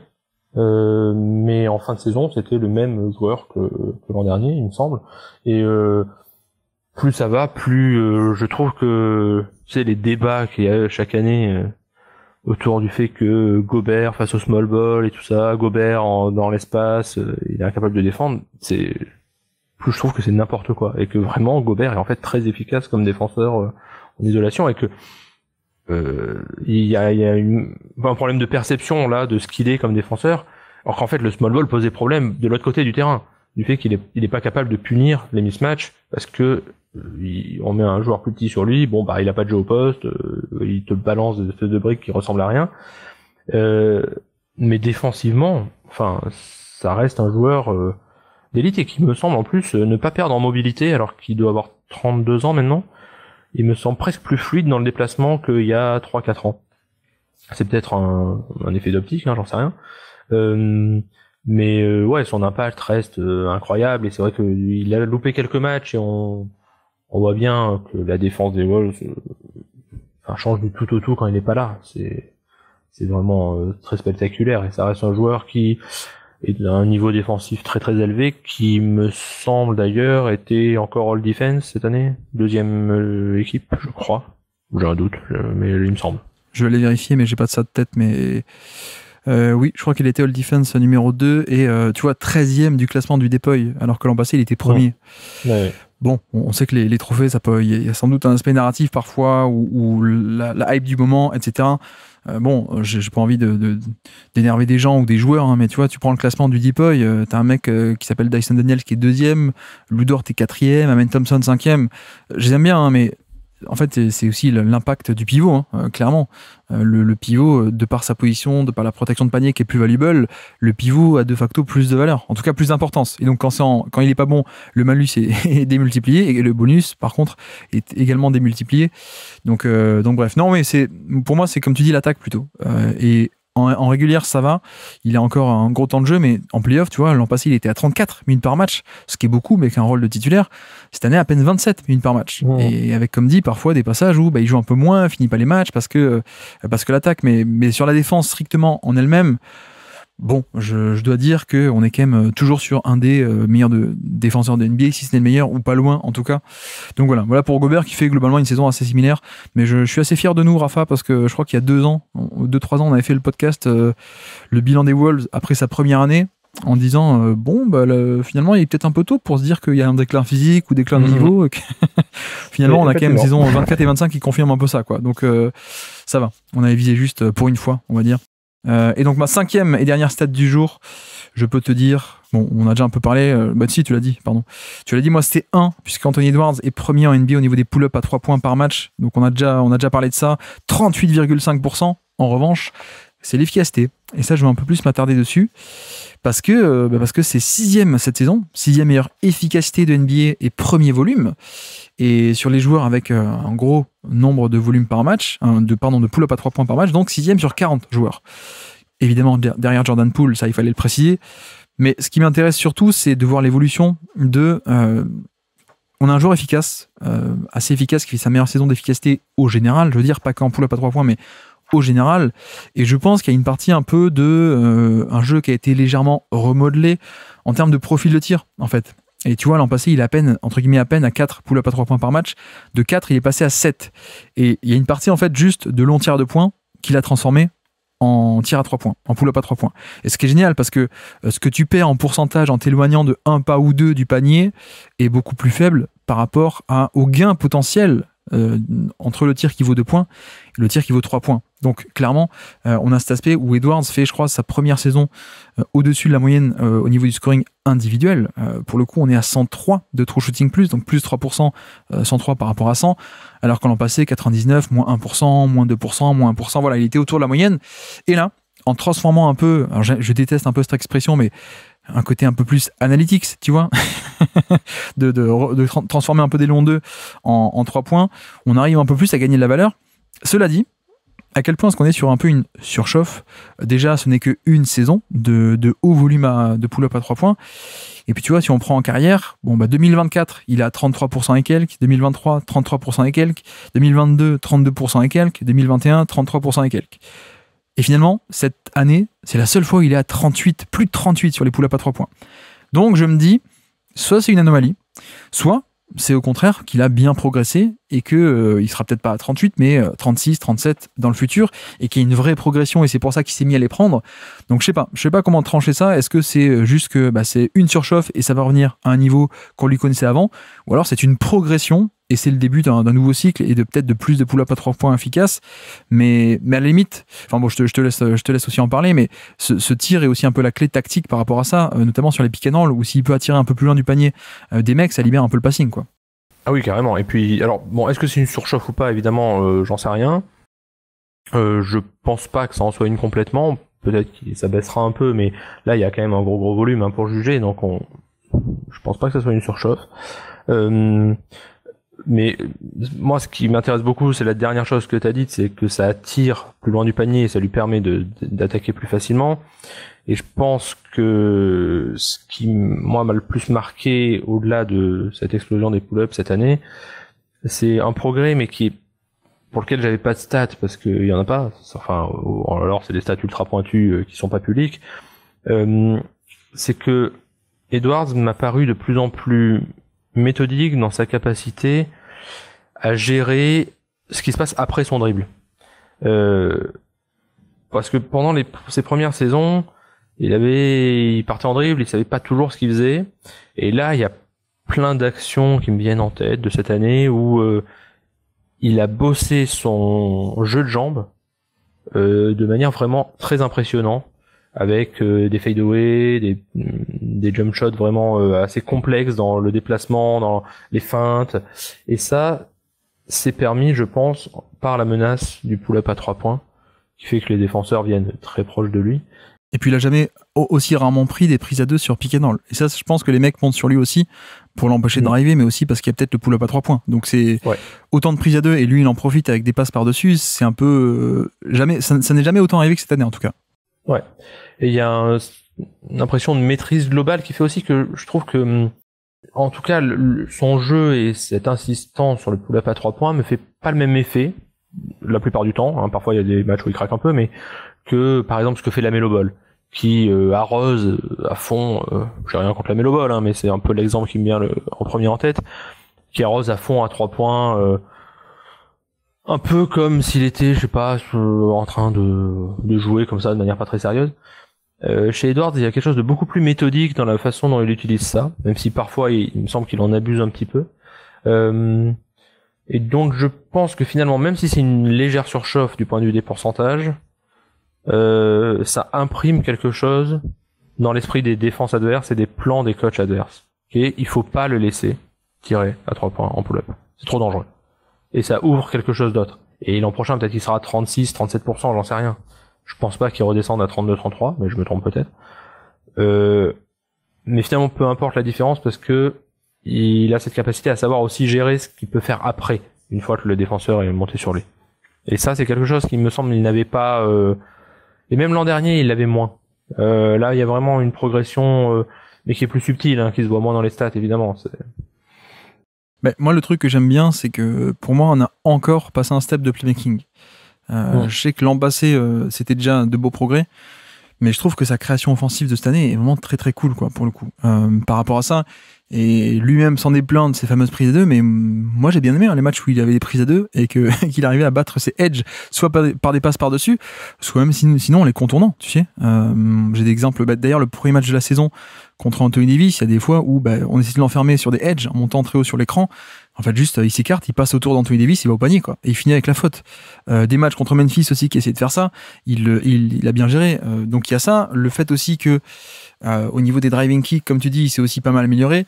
Ce qui est un peu notable, même si pour moi c'est pas significatif, c'est que il a un peu baissé en termes de productivité au drive. L'an passé, il était top 10, carrément, il était enfin devenu élite. Et cette année, il est à peine, entre guillemets, top 20 parmi les gros drivers. Je lui donne un peu un pass, comme on dit, non, ça se dit pas en français. Je suis un peu clément envers lui par rapport à ça, vu le manque de spacing. Et il y a des fois où, en fait, si tu vois pas les matchs, tu regardes juste les stats, tu dis ah ouais, c'est décevant, il met moins ses tirs. Dans les matchs, tu le vois concrètement, le manque de spacing et le côté ah ouais, c'est quand même compliqué, quoi. Il y a du trafic à chaque fois qu'il essaie d'aller dans la raquette, quoi. Donc je suis un peu plus clément par rapport à ça et je sais qu'en fait il a déjà atteint le pic. Il m'a déjà montré une fois qu'il pouvait être top 10 et driver d'élite de NBA. Donc pour moi c'est un peu acquis. Plus les progrès aussi de playmaking, quoi. Et pour le coup, moi qui n'étais pas fan de ça à la base, enfin pas fan, non pas que je l'aimais pas, mais je trouvais que c'était pas génial encore. Je trouve que ça y est, ça l'est, ça commence vraiment à devenir très sympa. Donc c'est très cool. Cela dit, est-ce que ça peut être un peu un moteur unique de l'attaque? Je pense pas que ce soit son rôle, son meilleur rôle. Je pense qu'il peut le faire, mais je pense qu'on a vu aussi les limites d'un peu un Edwards un peu héliocentrique qui doit un peu tout créer, etc. Je pense qu'il peut le faire de manière quantitative et qualitative, mais pas à des niveaux à l'époque où tu donnais tous les ballons à LeBron, à Harden, à Doncic. Tu vois, pour moi, c'est pas ce calibre-là de joueur, et je préférais un peu, on parlait un peu du poste de meneur, mais s'il y avait un autre créateur sympathique dans l'équipe, ça pourrait être très cool. Et l'autre aspect que j'ai bien aimé cette année, mais que j'ai pas assez vu, et notamment en playoff, c'est que c'est aussi un mec qui a l'avantage d'être très bon off-ball. Et tu vois, de le faire arriver un peu lancé sur des sorties d'écran, mais pas pour un shoot, juste tu fais une sortie d'écran, il prend l'écran, il remonte, et en fait il peut attaquer le panier avec déjà un décalage sur le défenseur. Il est déjà en mouvement. Ça, j'aimerais bien le voir un peu plus, et ça fait aussi partie pour moi des forces du profil, qui sont une capacité aussi à jouer un peu plus off-ball, ce que tu ne peux pas imaginer faire, en tout cas pas avec la même efficacité pour des Doncic, pour des Harden, quoi. Ça c'est impensable de dire on va faire un pin down, il va curler au panier, etc. Non, ça c'est pas trop leur jeu, quoi. Donc vraiment, je suis très satisfait. Je pense qu'on n'a jamais vu un aussi bon Anthony Edwards cette saison. Assez clairement, offensivement, on parle même pas de la défense, mais ça fait aussi partie du truc. Et presque, j'ai pas envie qu'on essaie de l'orienter sur, bah tiens, prends tous les ballons à la héliocentrique. Je pense que c'est pas ça son rôle. C'est plutôt le mec qui peut un peu faire de tout, un peu toucher à tout, à un niveau d'élite et playmaker sympathique, mais peut-être pas avec une charge de première option d'équipe, 40% du edge, etc. quoi, tu vois. Ouais, je suis assez d'accord, d'autant que sa force peut être d'être un peu imprévisible justement par sa capacité à bouger, sa domination physique et tout ça. Ouais, tout à fait d'accord avec ça. Ouais.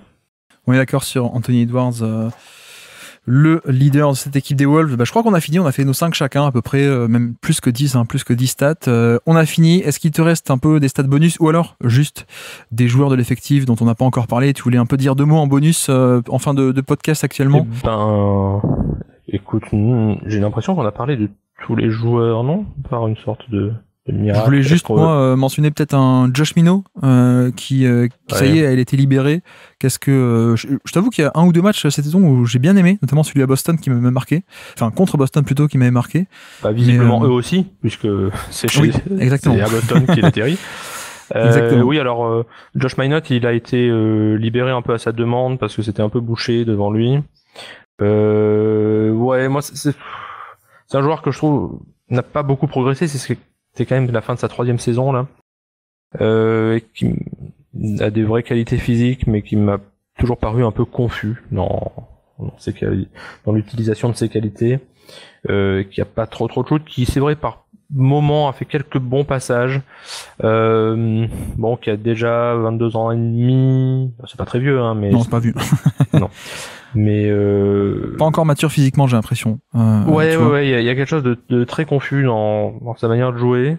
Mais bon, il aura, je pense, de quoi avoir des minutes aux Celtics, qui ont récupéré le fin fond de notre rotation, puisqu'il y a Luka Garza aussi qui signe là-bas. Et lui, je pense qu'il va jouer 20 minutes par match parce que leur rotation intérieure est absolument effrayante l'an prochain. Et je voulais te poser la question sur Garza aussi. Quel bilan tu fais de lui également? Bah, Garza, c'est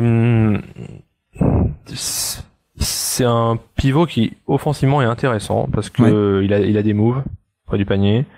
Il a théoriquement un shoot, ça rentre quand même pas tout le temps. Et il a fait parfois certains passages super bons, notamment il me semble passe aux Kings à chaque fois. Il est très bon face aux Kings, sans doute parce que Sabonis c'est pas un bon défenseur. Ensuite c'est un joueur qui pour moi n'a pas le niveau NBA en défense. C'est beaucoup trop compliqué. Il est pas si jeune, Garza. Il doit avoir 26 ans déjà. 26 ans et demi, tout à fait. Ouais. Et en défense, c'est vraiment très très compliqué. Il est pas mobile. Sur pick and roll, il se fait attaquer en permanence. C'est un peu catastrophique. Donc, à Minnesota, il était utile par petites injections parfois de une petite dizaine de minutes où il y avait besoin vraiment de scoring parce qu'il y avait un absent à tel ou tel endroit. Et quand t'as besoin de scoring face à une équipe qui est pas très bonne dans la défense du cercle, c'est utile, c'est intéressant. Sinon, pour moi, c'est un peu limité, quoi. C'est un 4e ou 5e intérieur dans un effectif. Mais là, oui, je pense que à Boston, il va jouer plus et bon, ça augure pas très bon pour la défense de Boston, je pense. Après, on parle de là, Josh Minot, comment il s'appelle, Garza, c'est des mecs de 2e tour. Hein. Donc finalement, c'est pas si anormal que les mecs réussissent pas, ont des trous de profil. Et voilà, tu tentes ta chance et il y en a un qui devient bon ou très bon, c'est génial, quoi. Mais il y a un truc un peu normal voilà, ils sont pas top. On va pas parler de Dyson Nix qui a fait que 3 matchs, mais non, un autre aussi. On a parlé de Shannon, on a parlé de Dillingham, Leonard Miller qui a été drafté aussi au début de 2e tour, qui a déjà fait 2 ans NBA, toujours rien à se mettre sous la dent, d'après ce que je vois. 30 matchs en tout. Ouais. Non. Et quand on le voit jouer en Summer League, on a l'impression de quelqu'un qui sait pas trop, qui effectivement a un potentiel physique énorme, mais qui sait pas trop l'utiliser, qui fait très très jeune dans sa manière de jouer au basket. Ailier de 6-10, je rappelle pour ceux qui ne connaissent pas, un ailier très grand, assez relativement athlétique, mais qui n'a pas encore le jeu, tu veux dire? Non, et qui joue presque plus comme un intérieur d'ailleurs, je trouve. Oui. Qui a tendance à un peu jouer tout seul aussi, je trouve. On sent qu'il y a quelque chose. Alors il est encore très jeune, lui, il a 21 ans. Hein. Ouais. Mais bon, je sais pas, il a dû jouer 5 minutes au total dans l'année, donc bon. Mais ouais, il était très très coté comme lycéen. Oui, c'est vrai. Ouais, je sais pas si ça va donner quelque chose. En tout cas, de ce que j'ai lu aussi, de ce que j'ai entendu, il semble y avoir un certain agacement autour d'un petit manque de maturité dans la manière dont il appréhende le jeu, quoi. Combien de fois vous allez drafter ce profil, le profil de l'ailier très grand, très long, parce que Josh Minot c'est un peu ça aussi, hein, finalement. Ouais. Il y a des échecs, des réussites, on va dire, mais c'est la spéciale Minnesota, hein, j'ai l'impression. Joe Ingles, rien à dire, hein, il fait 37 ans, 19 matchs, voilà, il est là pour le vestiaire. Mais... Il a re-signé d'ailleurs, non? Oui, il a re-signé parce qu'apparemment il est très important dans le vestiaire, et puis il y a eu... Ah oui, on peut peut-être finir par cette anecdote qui était vraiment très belle, et parce que je trouve que la NBA, c'est évidemment un business, il y a une pression énorme et tout ça, il faut gagner des matchs et tout, et c'est bien normal. Mais j'avais trouvé très touchant le fait que Joe Ingles, donc un fils autiste, et Chris Finch avait décidé de titulariser Joe Ingles quand il a appris le matin même que pour la première fois le fils autiste de Joe Ingles allait pouvoir assister au match, ce qu'il ne pouvait pas faire jusque-là à cause de sa maladie qui faisait qu'il ne supportait pas le bruit et tout ça. Ouais. Et Chris Finch a décidé de titulariser Joe Ingles et de lui faire jouer les 6 minutes en entier, alors que c'était une période où vraiment la moindre victoire comptait pour la qualification pour les playoffs. Et visiblement, ça a été un geste qui a été non seulement plus qu'apprécié évidemment par Ingles et sa famille, mais qui a soudé aussi l'équipe autour d'Ingles. C'est aussi pour ça qu'il a re-signé, je crois. C'est parce que c'est quelqu'un qui a une énorme importance dans le vestiaire. Et c'est toujours un peu cliché de dire ça, mais moi j'avais trouvé que ce moment-là, et c'est un moment assez rare en NBA oui, peut-être que ça peut coûter un peu en termes de jeu, parce que c'est vrai qu'il est vieux, il est lent, c'est sans doute un des pires défenseurs de la NBA maintenant. Voilà, il y a un truc qui a pas pu se mesurer en stats, quoi. Oui, et puis c'est quand même la première saison où ça y est, c'est fini, quoi. Oui. Tu vois, encore jusqu'à l'an passé, c'était un backup, hein, évidemment, mais c'était un backup de très haute qualité à Orlando, qui était d'ailleurs un des moteurs principaux de l'attaque, parce que ça marchait mieux avec lui qu'avec d'autres, au niveau des on-off, etc. Et il avait un vrai rôle. Là, ça y est, c'est un peu fini, malheureusement, pour le sportif. Après, il pourra faire la transition coaching staff, éventuellement, peut-être, ou juste joueur de vestiaire, on ne sait pas. Et puis, ton anecdote, il vaut mieux finir là-dessus, sur cette très jolie anecdote, plutôt que sur moi qui veux vanner Bones Island, où ça y est, c'est fini, enfin. Donc, je ne vais pas le faire, je ne vais pas le vanner, on va rester là-dessus. En tout cas, Rafa, on a fait un podcast plus long que les minutes de Leonard Miller cette saison. C'est déjà une réussite. C'est largement, ouais. Bref, voici pour ce bilan 2025, et je te remercie en tout cas d'être passé sur le Basket Lab une nouvelle fois. Avec plaisir, merci beaucoup à toi.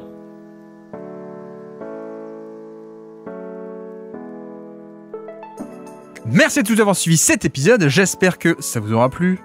Et donc voici pour nos amis les Timberwolves qui restent sur, mine de rien, 2 saisons en back-to-back de finale de conférence, c'est quand même pas rien. Alors bon, on aurait tous souhaité voir une série contre les Warriors à 100%, mais on ne l'a pas eu malheureusement.